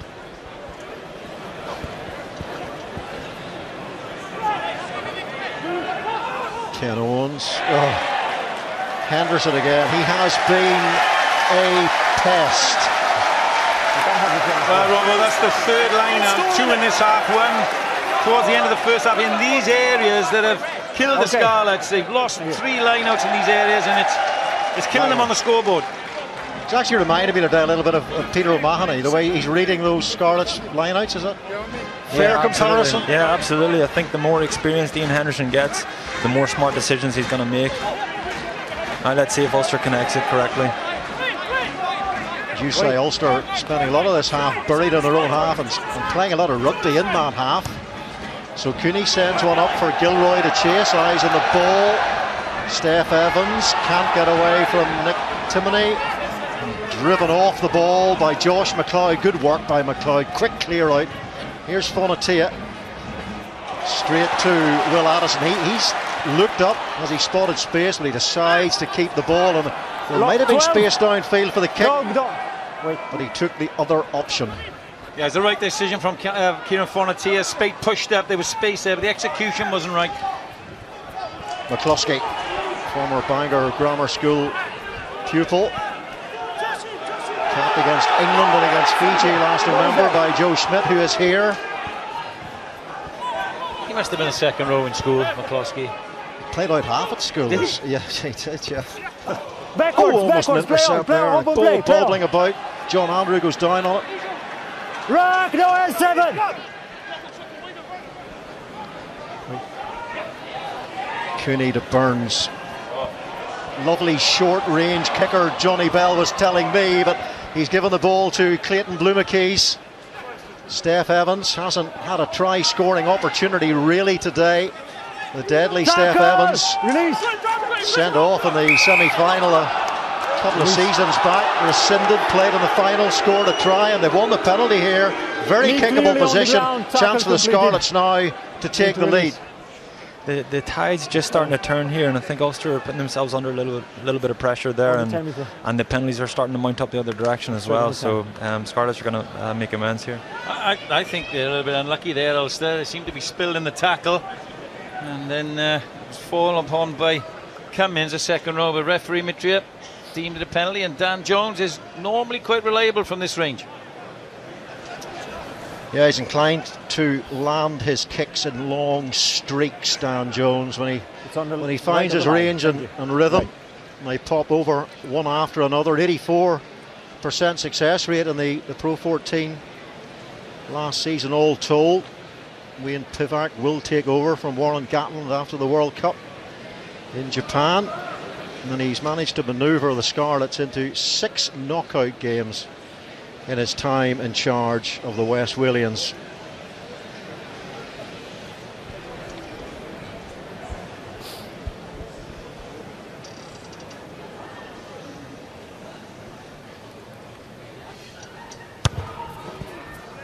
Sounded pretty sweet, and yeah, the sound is followed by 3 points and Scarlets into the lead. Is that Scarlet's excellent play, or Ulster a little bit of the blame to take themselves? No, I think Ulster will be kicking themselves a little bit. They haven't exited properly. Take it right back to Billy Burns' clearance here. They haven't got out of the territory, and it's cost them. And it's going to be a difficult 10-15 minutes now for Ulster. They need to turn this quickly.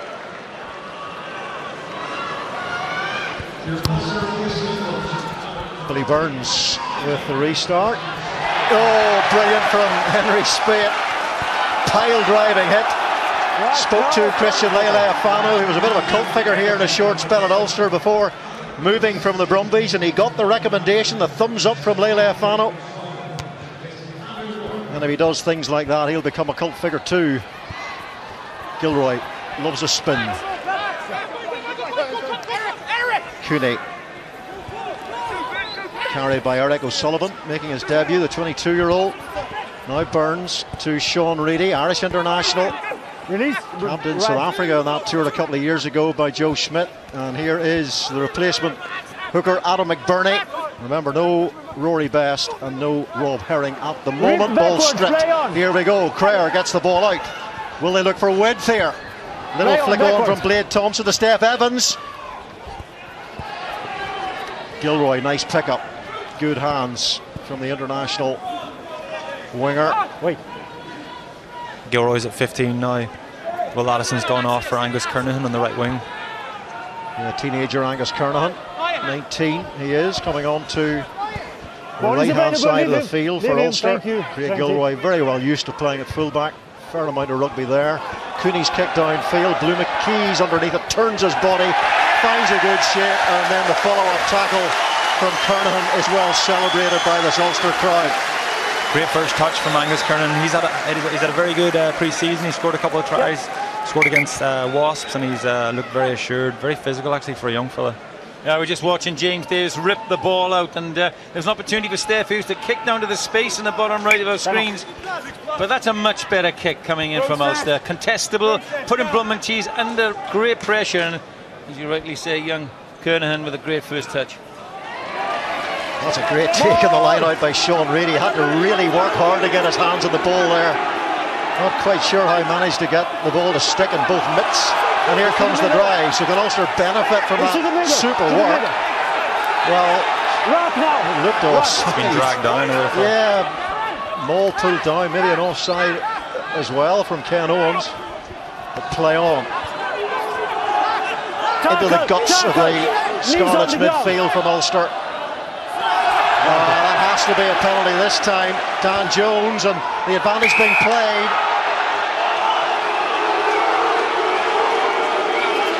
That's a ridiculous penalty to give away. We spoke about it at half time, didn't we? You know, 6 penalties at half time. I'm sure Wayne Pivac, Stephen Jones, what is your outside half doing there, taking the scrum half out? Everyone knows. I don't know what Ken Owens is complaining about. It's a cast iron penalty for me. If Leo sees something, he'll come on. Offside.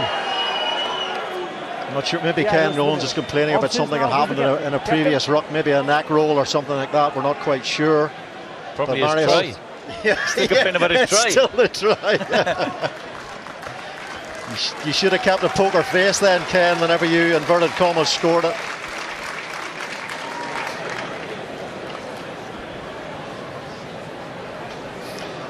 Johan Nicholas coming on.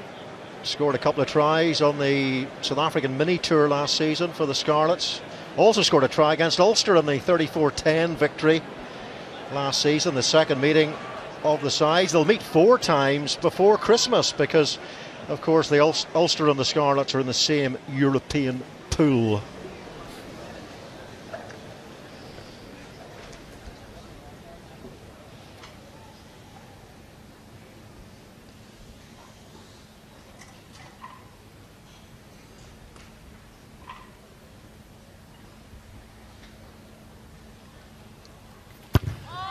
Long shadows here at Kingspan, a crisp strike from John Cooney, and Ulster moved back into the lead after that unfortunate and unnecessary indiscretion from Dan Jones. 2 and 11. Yeah, and I don't, Nicholas will be coming on with a message yet again about that ill discipline, because the Scarlets are right in this game, but for these silly mistakes. Who's the captain now? Yeah, try Nicholas scored in the 34-10 win. Ulster scored early on in that game and then completely fell apart. It was one of Ulster's worst performances of last season down at the Park of Scarlets, and a great take of the restart. Scarlets thundering onto the ball. Henry Spate going in on the ground, and Marius Matre gives the penalty to the Scarlets. So what a response from the restart. Was that Bridie again? He did the same thing in the first half, so he's a big threat off that restart. He came out of nowhere and just plucked it. And now Ulster under pressure again. Well, it's an interesting call. Great take from Tom Bridie. That's a brave take, great kick. Interesting call. Dan Jones, a good kicker, as you say, Robbo. But they go for the corner here, and Ryan Elias had just come on at hooker, his first intervention in the game. Started the second test against Argentina, Ryan Elias. But yeah, and Ulster have cause some damage to this Scarlets line. They need to do that again here, and they don't. It's taken by Cummins. Good take. Ulster deciding not to contest, instead going for the physical approach and driving hard into that line out. Werner Kreyer to Ryan Elias. James Davis has assumed the captaincy here. Off your feet. And is that off the feet? Marius Maitreya allows play to go on here. Blade Thompson. Again, we see him attempting to use that footwork. 20. Watchers of Super Rugby will have seen plenty of that from him. It's a penalty now against Ulster, right in front of the post. Off your feet. Off their feet. I mean, my goodness, Chris Henry just on the field. A matter of seconds. Did you just watch them hitting early on our draft? Well, justified to go for the corner if the phase play warrants a kick captain? in front of the post. But the way Scarlets now are playing, the one ace up their sleeve for me is Gareth Davis, the scrum half on the bench. I expect to see him soon. Post.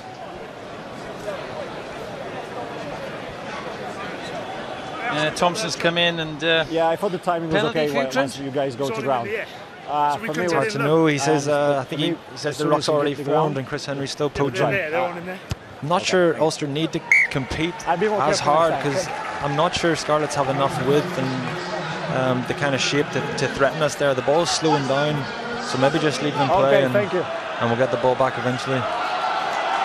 It's a great response by the Scarlets. You know, they're hanging in this game, and you know, to get that penalty back after Dan Jones' foolish one. I think Chris Henry felt there that he'd done everything correctly, but Marius Maitreya didn't see it that way, and of course he's much closer to it than us, and maybe he did get his hands on the ground beyond the ball. Use it! Hidalgo Klein. And that'll do the Scarlets. 13 points to 12 into the final quarter here at the Kingspan, and it's been a while since the Scarlets won here. They haven't a great record against Irish provinces. The intensity's just gone out of the game a little bit. I think both teams would be keen to get their hands on the ball and really up that intensity. Yeah, I think you've got to give the Scarlets a lot of credit. You know, a lot of quality out, and they've hung in this game, and they've looked dangerous, taking their chances when they've had the few of them. And now Gareth Davis is on, and he'll add some even more impetus. He's got a pretty amazing try-scoring record, Gareth Davis, for the Scarlets and for Wales, of course. Gareth Davis scores a try every 3 games for the Scarlets. Cooney. Spate chases and wins the ball. Good support from Henderson. Here's Cooney. Quicker ball for Ulster to work off. It's been so different to the first half. McCluskey goes through. McCluskey surrounded by Scarlets defenders, but punching a big hole. Then the poor pass lets Ulster down. Sean Reedy in possession. Cooney looks on the blind side. Goes open, the ball bobbling into the arms of Chris Henry. Testimonial season. His testimonial game was against Gloucester, one of the pre-season friendlies that Ulster lost. Ulster losing both of their pre-season friendlies, Gloucester and Wasps. Here is Billy Burns. 17 offloads in the first half from Ulster, just 1 in the second half. It shows how the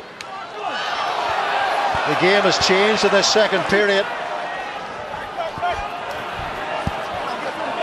Ross Kane clears out.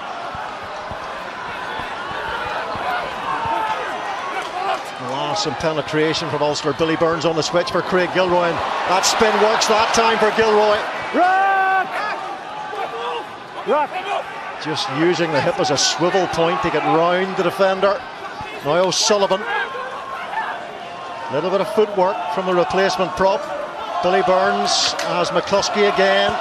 Fonatea, well matched up there. Fonatea, men of similar size, 2 gargantuan centres. McBurney with the carry. Chris Henry tries to clear out, does so. Here's Henderson. To do with Henderson's leadership now and experience, as Ulster look for the try that might make the difference in this 1-point game. Here's Cooney. Cooney threads through and It's going to be a Scarlets throw into the line out. Was that the right decision? I think it was. I think they held on to the ball for long enough that they had to kind of roll the dice, but Scarlets are really hanging tough in defence. They're keeping their width, they're getting back in the line, and they're getting off the line and making hits again. The pattern there that happened 2 or 3 times was Ulster go play off 9 and they hit hard, they punch hard twice, they have the impetus, and then they play off 10 and they lose the impetus, and I think that gives Scarlets an opportunity to get a foothold in the play again. Yeah, I totally agree. Tom Pridey coming up on the outside, having a great game. There's a man who had a fine game too, Ian Henderson. You can, no surprise to see that he's breathing hard after his contribution here. Of course, a cornerstone of Joe Schmidt's side going into the World Cup in Japan, you would think.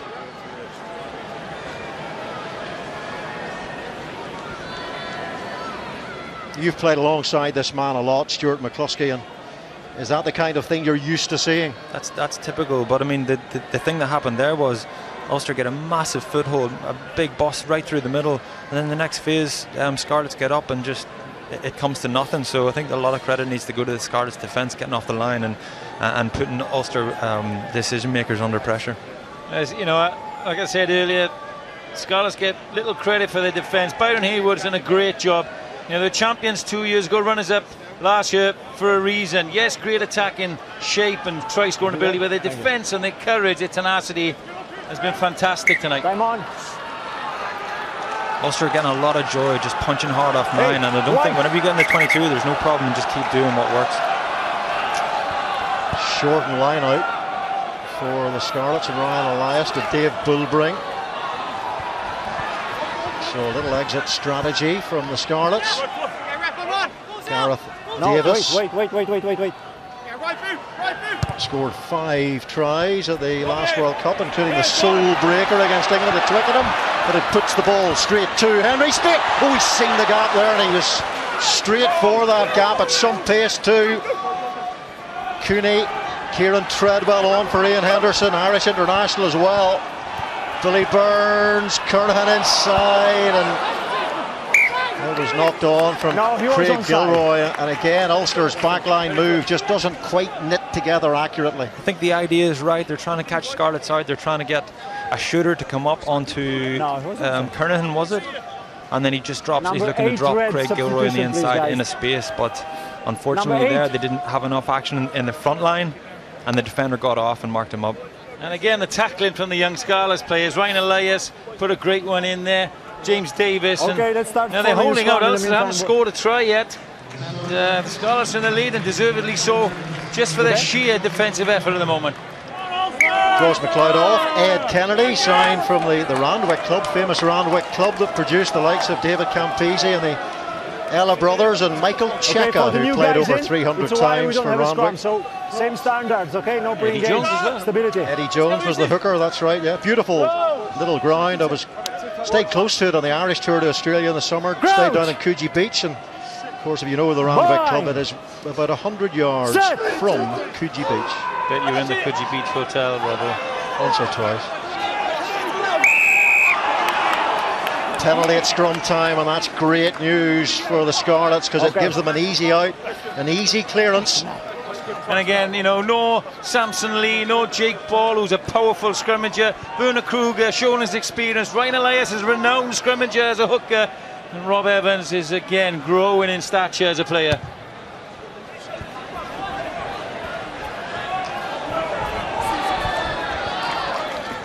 Yeah, I think it's right.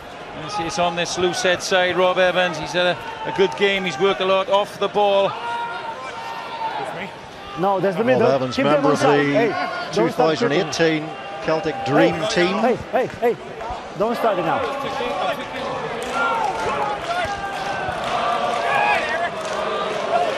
Elias, Blade Thompson takes. More! A lot of height in the line out, the Scarlets. Plenty of options there. Bulbrick, Cummins, Thompson. Ed Kennedy, now that he's on, he's 195 centimetres. Big boy, big rangy boy, and they've lost the ball through Fonatea on the floor. Now can Ulster respond here on the counter. Scarlet scrambling to reorganise their defence. McCluskey finds a good bit of space down there. And Johan Nicholas keeps it in play. Blumenkeys.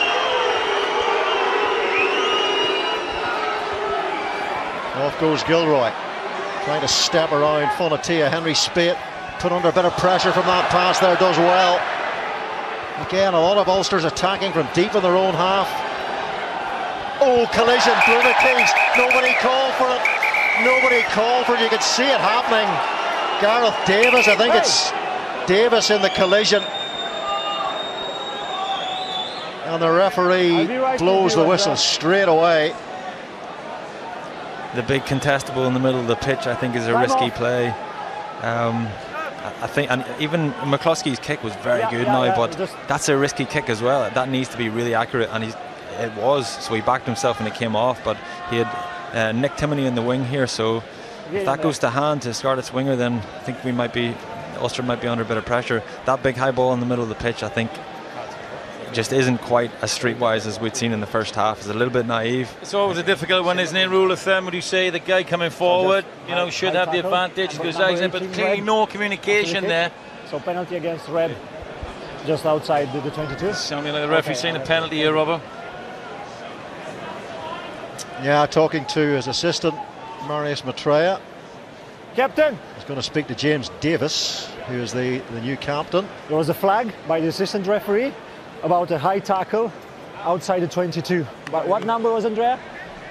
Number 18, Red, high tackle after the kick, okay? So we'll restart with a penalty against you. Was it up? Yes. Yep. So a high tackle spotted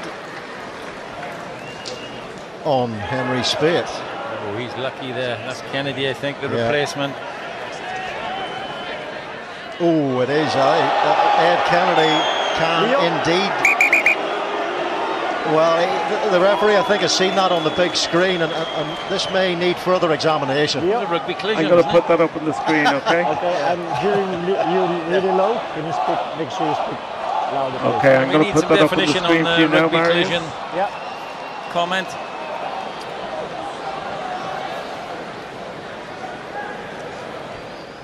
Thoughts, Andrew? Looks nasty. He's gone after the head there, hasn't he? Well, a shoulder to the head can be a red card, of course. Super slow-mo always makes it look worse. Real time is what you need. It still looks pretty bad in real time. It looks bad. They are all the angles, Marius. Yeah, okay, Leo.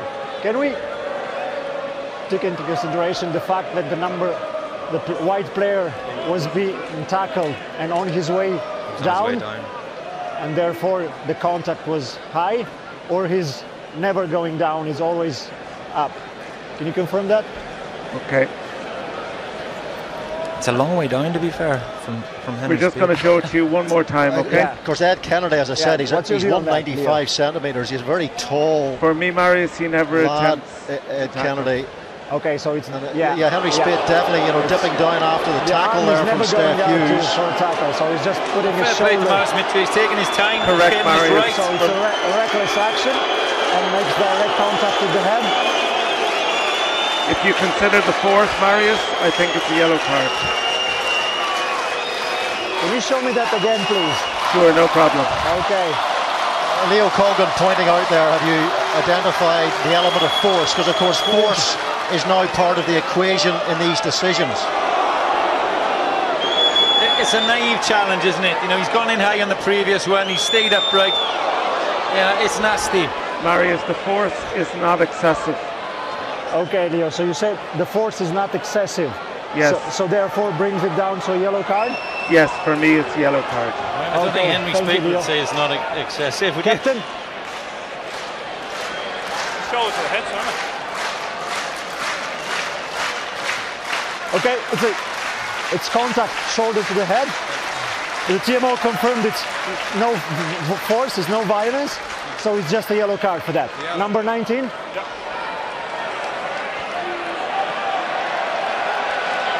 Crowd aren't going to like this.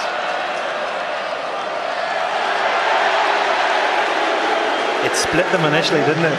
Some of them were happy with that. In the context of the game, it doesn't make that much difference. Really 3 minutes. Unless he scores a try in the last 3 minutes to win the match for the Scarlets. I'll get back to you on that one. Now, what have these young Scarlets players got? They've been heroic tonight in defending the onslaught from Ulster. They got hard work. There's some tired bodies out there. Oh, and then they missed touch, and that's what Rhys Patchell wasn't doing in the first half. He was nailing those kicks into the corner and putting the Scarlets into good positions.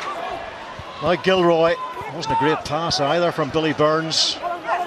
Gilroy having to use some soccer skills to control it. Burns again, that short passing game that Johnny Bell was talking about. You can see what he means. Certainly has that skill set.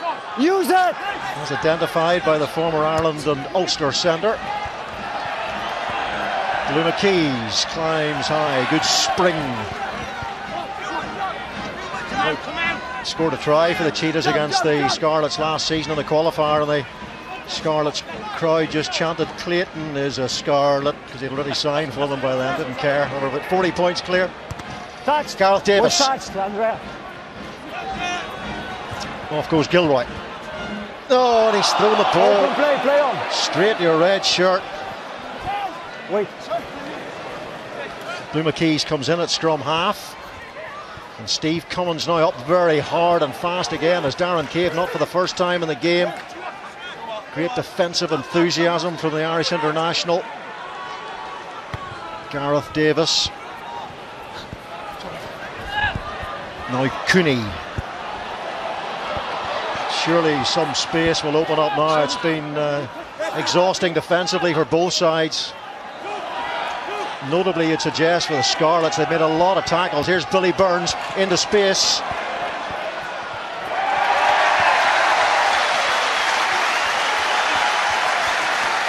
Great ball, very sensible decision.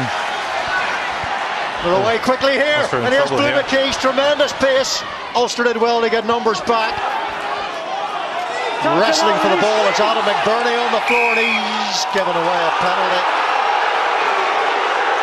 That's a definite penalty. You've got to allow the tackle player to release the ball and play it. He didn't. It's over exuberance, and it stinks really of Ulster trying to panic a little bit and chase this game. Up until that kick into the corner, Ulster have been playing as if they're 10 points behind when really they're 1 point behind. They need to keep doing the basics very, very well and get back to what they were doing well in the first half. Spoken like a true former Ulster captain. Co-captain. Spoken like a stoic former Ulster co-captain. Sensible head from Andrew Trimble. Can Ulster keep their heads out there?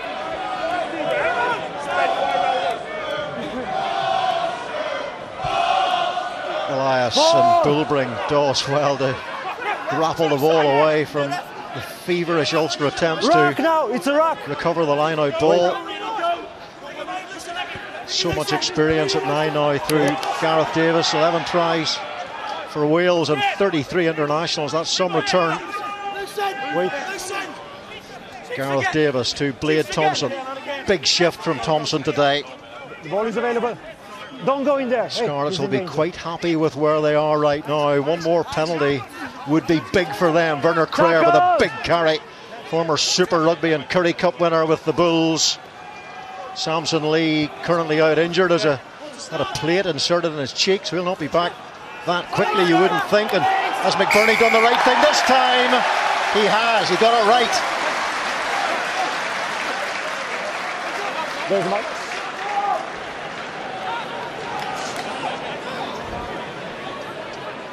Well, you know, the Scarlets going to possibly rue that. There's little time left, and that's the one opportunity to take the game away from the from Ulster. There's some tired bodies out there, that's for sure. They've worked so hard in defence. They've maybe a little lapse of concentration here. Rob Evans goes for probably one pick too many. They lose the race, and it's the correct decision from Mitria. They just have to hang on here. 14 men. Fresh blood on with Gardner. Scarlets champions in 2017, finished third on the table, won their semi and final matches famously in Dublin. beating Leinster with 14 men at the RDS, so they know how to win when they're a man down in big games. This is not as big as a Pro14 semi-final.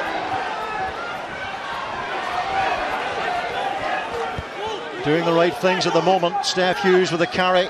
Gareth Davis, all the rugby in this Ulster half. Treadwell with the tackle. Gets a bit of help from O'Sullivan. Blade Thompson. And Blue McKees. And Gareth Davis now for Steph Hughes. Gareth Davis. If you let him through a gap, it'll be see you later. And Ulster know that. Fonatia to Bullbring. Big South African. Fonatia to Dan Jones, and the short ball is Rob Evans. Usually guarantee he'll get a couple of metres. Rob Evans challenges that gain line. Fonatia at first receiver, now Blue McKees. Blue McKees, little half dummy Timony, good tackle. Tries to twist and turn and poach, can't quite manage it. Elias O'Connor with the tackle. Davis to Fonatia, Johan Nicholas brought scragging to the ground by his opposite number, Angus Kernahan.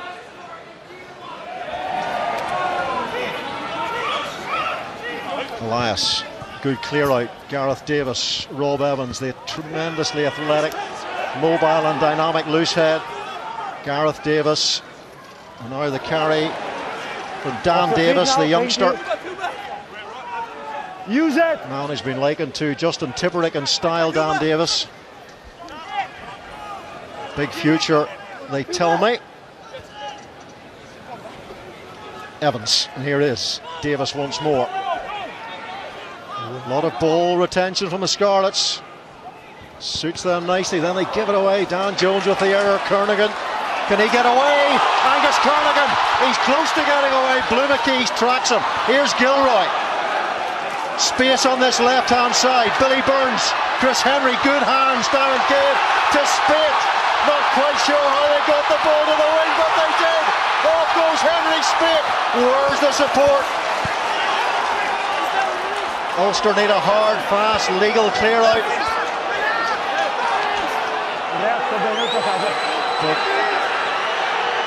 Unbelievably, the Scarlets have got it. I don't know how on earth they got that. This is an amazing display. Courageous defence. No idea how they got the ball. Back of the Scarlet side there.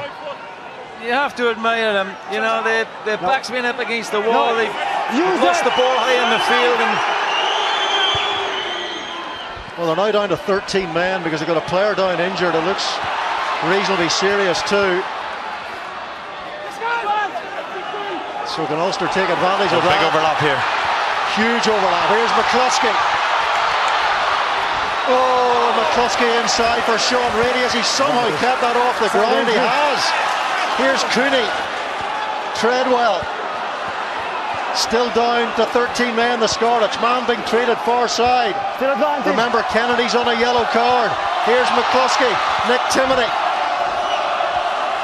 McCluskey trying to explore that very narrow blind side. Oh, he can give the ball away here. Burns does well. Here's Kernigan. Angus Kernigan. Can he get round Blue McKees? Three defenders there. Oh, and then, well, the referee, there was a knock on, but he was playing an advantage. And it's a penalty advantage to Ulster with 4 minutes to go. And this truly is in a kickable position for the home side. Scarlets are on the ropes here. The pace that Ulster have put into the game in the last couple of minutes there. Stuart McCluskey making offloads. Angus Kernahan started it right down here as zone 22. Nice little bit of play, sidestep. Just got a bit of space, then offloaded to Craig Gilroy. It was great to see Henry Spate in full flight as well, wasn't it? I think everybody in the stadium was loving that moment.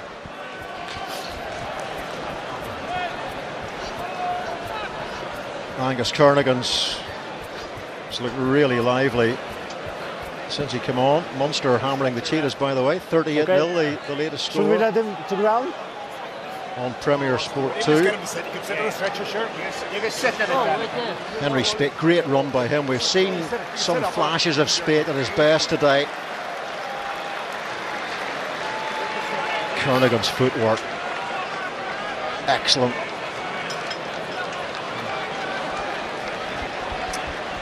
Well, last season Ulster lost the car keys, 2 coaches, a CEO, a host of experienced players through retirement and departure, torn up contracts and Anas Horribilis, and here they are on the verge now perhaps of opening this season with a win, but a very sad sight to see Dan Jones going off with what looks like a serious injury. Injury number 16 for the Scarlets. Remember, Rhys Patchell has already gone off. Soon there'll be nobody left in West Wales, and the season has just started. Okay, so it's Dan Davies does an incredible job there getting over the ball. Okay. Ulster just looked like they were. It was going to be a walk-in in the corner, but Dan Davies saves the day for the Scarlets. Can John Cooney save the day for Ulster, as he has done so many times before? Side in. That was good. Yep, post. He scored all of Ulster's points today, John Cooney. 4 penalties. No, it's here. It's here. And penalty number 5 might be enough to put the Scarlets away.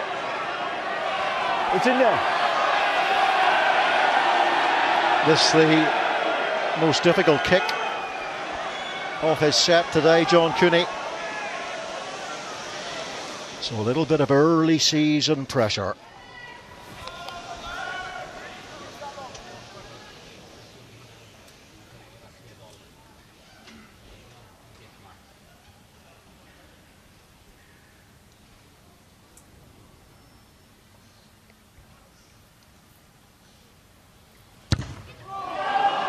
Oh no,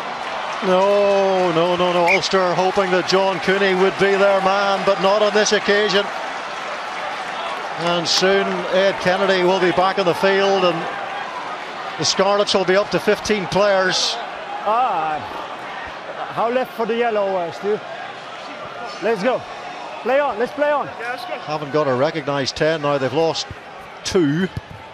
So Blue McKee's with the restart. Gilroy into the final 3 minutes. James Davis with the tackle. Good carry by McBurney.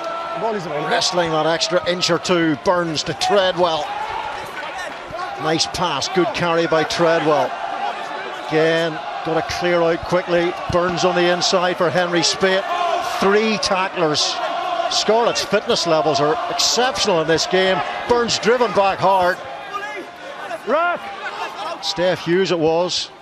Remember, he came in at the last minute for Jonathan Davis. Injured in the warm-up, 6 times Lions Test player. Treadwell.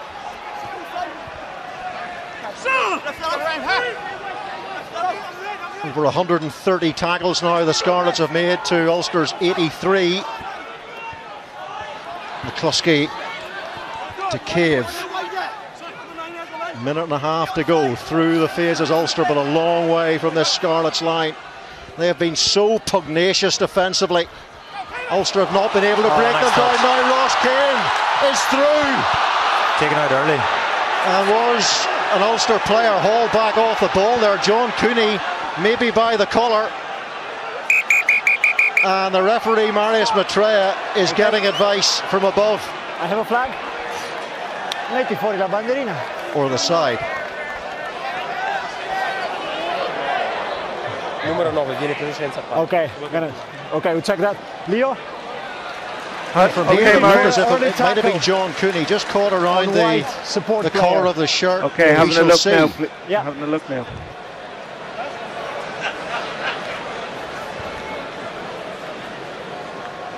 Lovely little touch from Chris Henry, just dropping Ross Keane in on the inside. It's number 9 white we're He's looking. taken out early there, isn't he?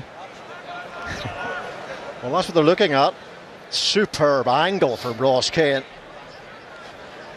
And let's look at John Cooney. It's Bullbring who grabs him by the shirt. Can you see that, Marius? Yes, it's a clear push, it's a clear hold. And he wasn't in possession of the ball. Can you have a number for me? Correct, that's number. Red 4. Red 4. You confirm, I'm going to give a yellow card as well to Red 4, okay? Can you confirm the spot as well, the mark of the penalty kick, okay? Sure, no problem. Number 4. Second yellow card of the game for the Scarlets. But the more significant aspect of this is that it's a penalty to Ulster and it's virtually in front of the posts with a minute and 7 seconds to go. Sure, yeah, here you go, Marius. Yeah. And the man who's hauled back by Bullbring will no doubt be given the responsibility of putting Ulster into the lead. Just outside the 22, Marius. No, okay, so it's where I am in this place. In this place here. No, take it forward, Marius. Take it a couple of meters forward. Sorry? 2 meters forward. 2 meters forward, yeah. Okay, thank you. That's correct. Post. Post. Time on. There's the clock. So as that we have 1 minute, so we have to restart. indiscretion after that. by Dave Bullbring cost the Scarlets, champions 2 years ago this game.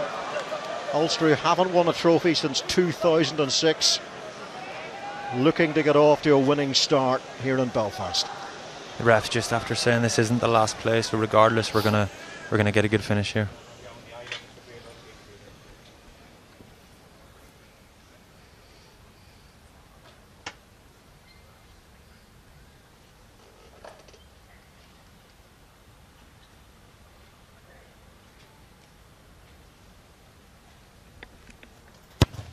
He missed the last one, but not this time. Tumultuous roar around the Kingspan, but there's still time for the Scarlets to respond.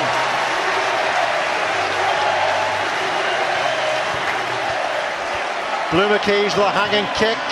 Up goes Kennedy. That was a knock on by the Scarlets. Advantage Ulster. Final play.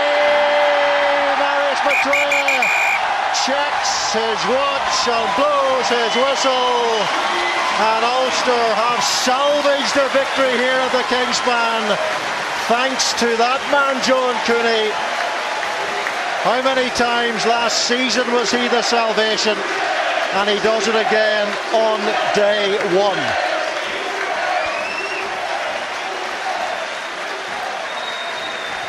Yeah, it certainly wasn't straightforward tonight. Ulster did a lot of good things in the first half. They went away from that model that was working for them so well, and they lost their way a little bit at the start of the second half, but they came good whenever it counted. This Scarlets side, this is a serious Scarlets outfit, but it's a tough place to come, the Kingspan Stadium, and I think Scarlets, with a lot of injuries and a lot of guys who potentially wouldn't have started had there been a fitter squad. They came and they found out all about how difficult it is to come to the Kingspan Stadium. How much do you feel for this Scarlet side, because they have got that huge injury list, and they did play with amazing courage out there tonight? There was some great rugby on both sides, and then obviously they got a few more injuries just before the game, and then they had both 10s injured as well, so they had a lot to cope with. Ulster had one or two issues as well. Will Addison went off just after half time. I don't know if that was tactical or if there was an injury, but there's a lot of smiles anyway. The boys are happy with what they've done tonight. What did Ulster get right in the first half that maybe they didn't quite get right in the first half? There did seem to be, the phrase I used was dynamic intent. They were offloading pretty successfully in that first half. Yeah, that was one aspect of what they were doing really well. Another aspect of what they were doing well was their kicking game. Their restart, they were sending balls up and they were getting after them, and they were getting out of their 22 very, very clinically. Well, when Ulster beat the Scarlets here last season, the man of the match was Stuart McCluskey, and he's the man of the match again, and he's with Graham Little. Stuart's second game in a row against the Scarlets. You've picked up the man of the match performance, but I know you're going to tell me that was a real team effort from Ulster this evening. Scarlets seem to be my team to play against. They're a great side and they really pushed us there. Came down that kick at the end by Cooney, and well done to him for getting it. You got to think he's got to be the signing of the decade, not only the signing of last season, but he's really rescued you here again, scoring all the points so far in the first game this season. I know he keeps on coming up with the goods. He loves to hear the crowd love him here, and hopefully he keeps on doing it. Plenty of line breaks from you as well, Stuart. Not too much success ever against the Scarlets out wide, so presumably part of your pre-match plan was just to go through them or over them through the middle. Yeah, their line speed seemed to be very good. They seemed to scramble very well. We made a few line breaks, and there seemed to be a wall of people back there to get us. So, yeah, fair play to them for stopping us, and I think we made it hard for them to score as well. Wasn't too many tries in a day like that. very quickly, give us the mood now in the camp in Ulster. You're obviously looking forward to a better season than you had last year, but building in the momentum from what was a great end of the season. Yeah, well, we finished 5 wins, a draw last year, and carried through today. I think that just sort of that momentum just pushed over the line at the end, and gladly we got away with the win because I think Scarlets played well out there and maybe edged just a wee bit. John Hagan from Guinness has your reward for man of the match. Thank you, Stuart. Congratulations, Stuart McCluskey. Congratulations to Ulster. We'll take a couple of minutes to catch our breath, and we'll have analysis of another pulsating game in this opening weekend of the Guinness PRO14 here in Premier Sports when we come back.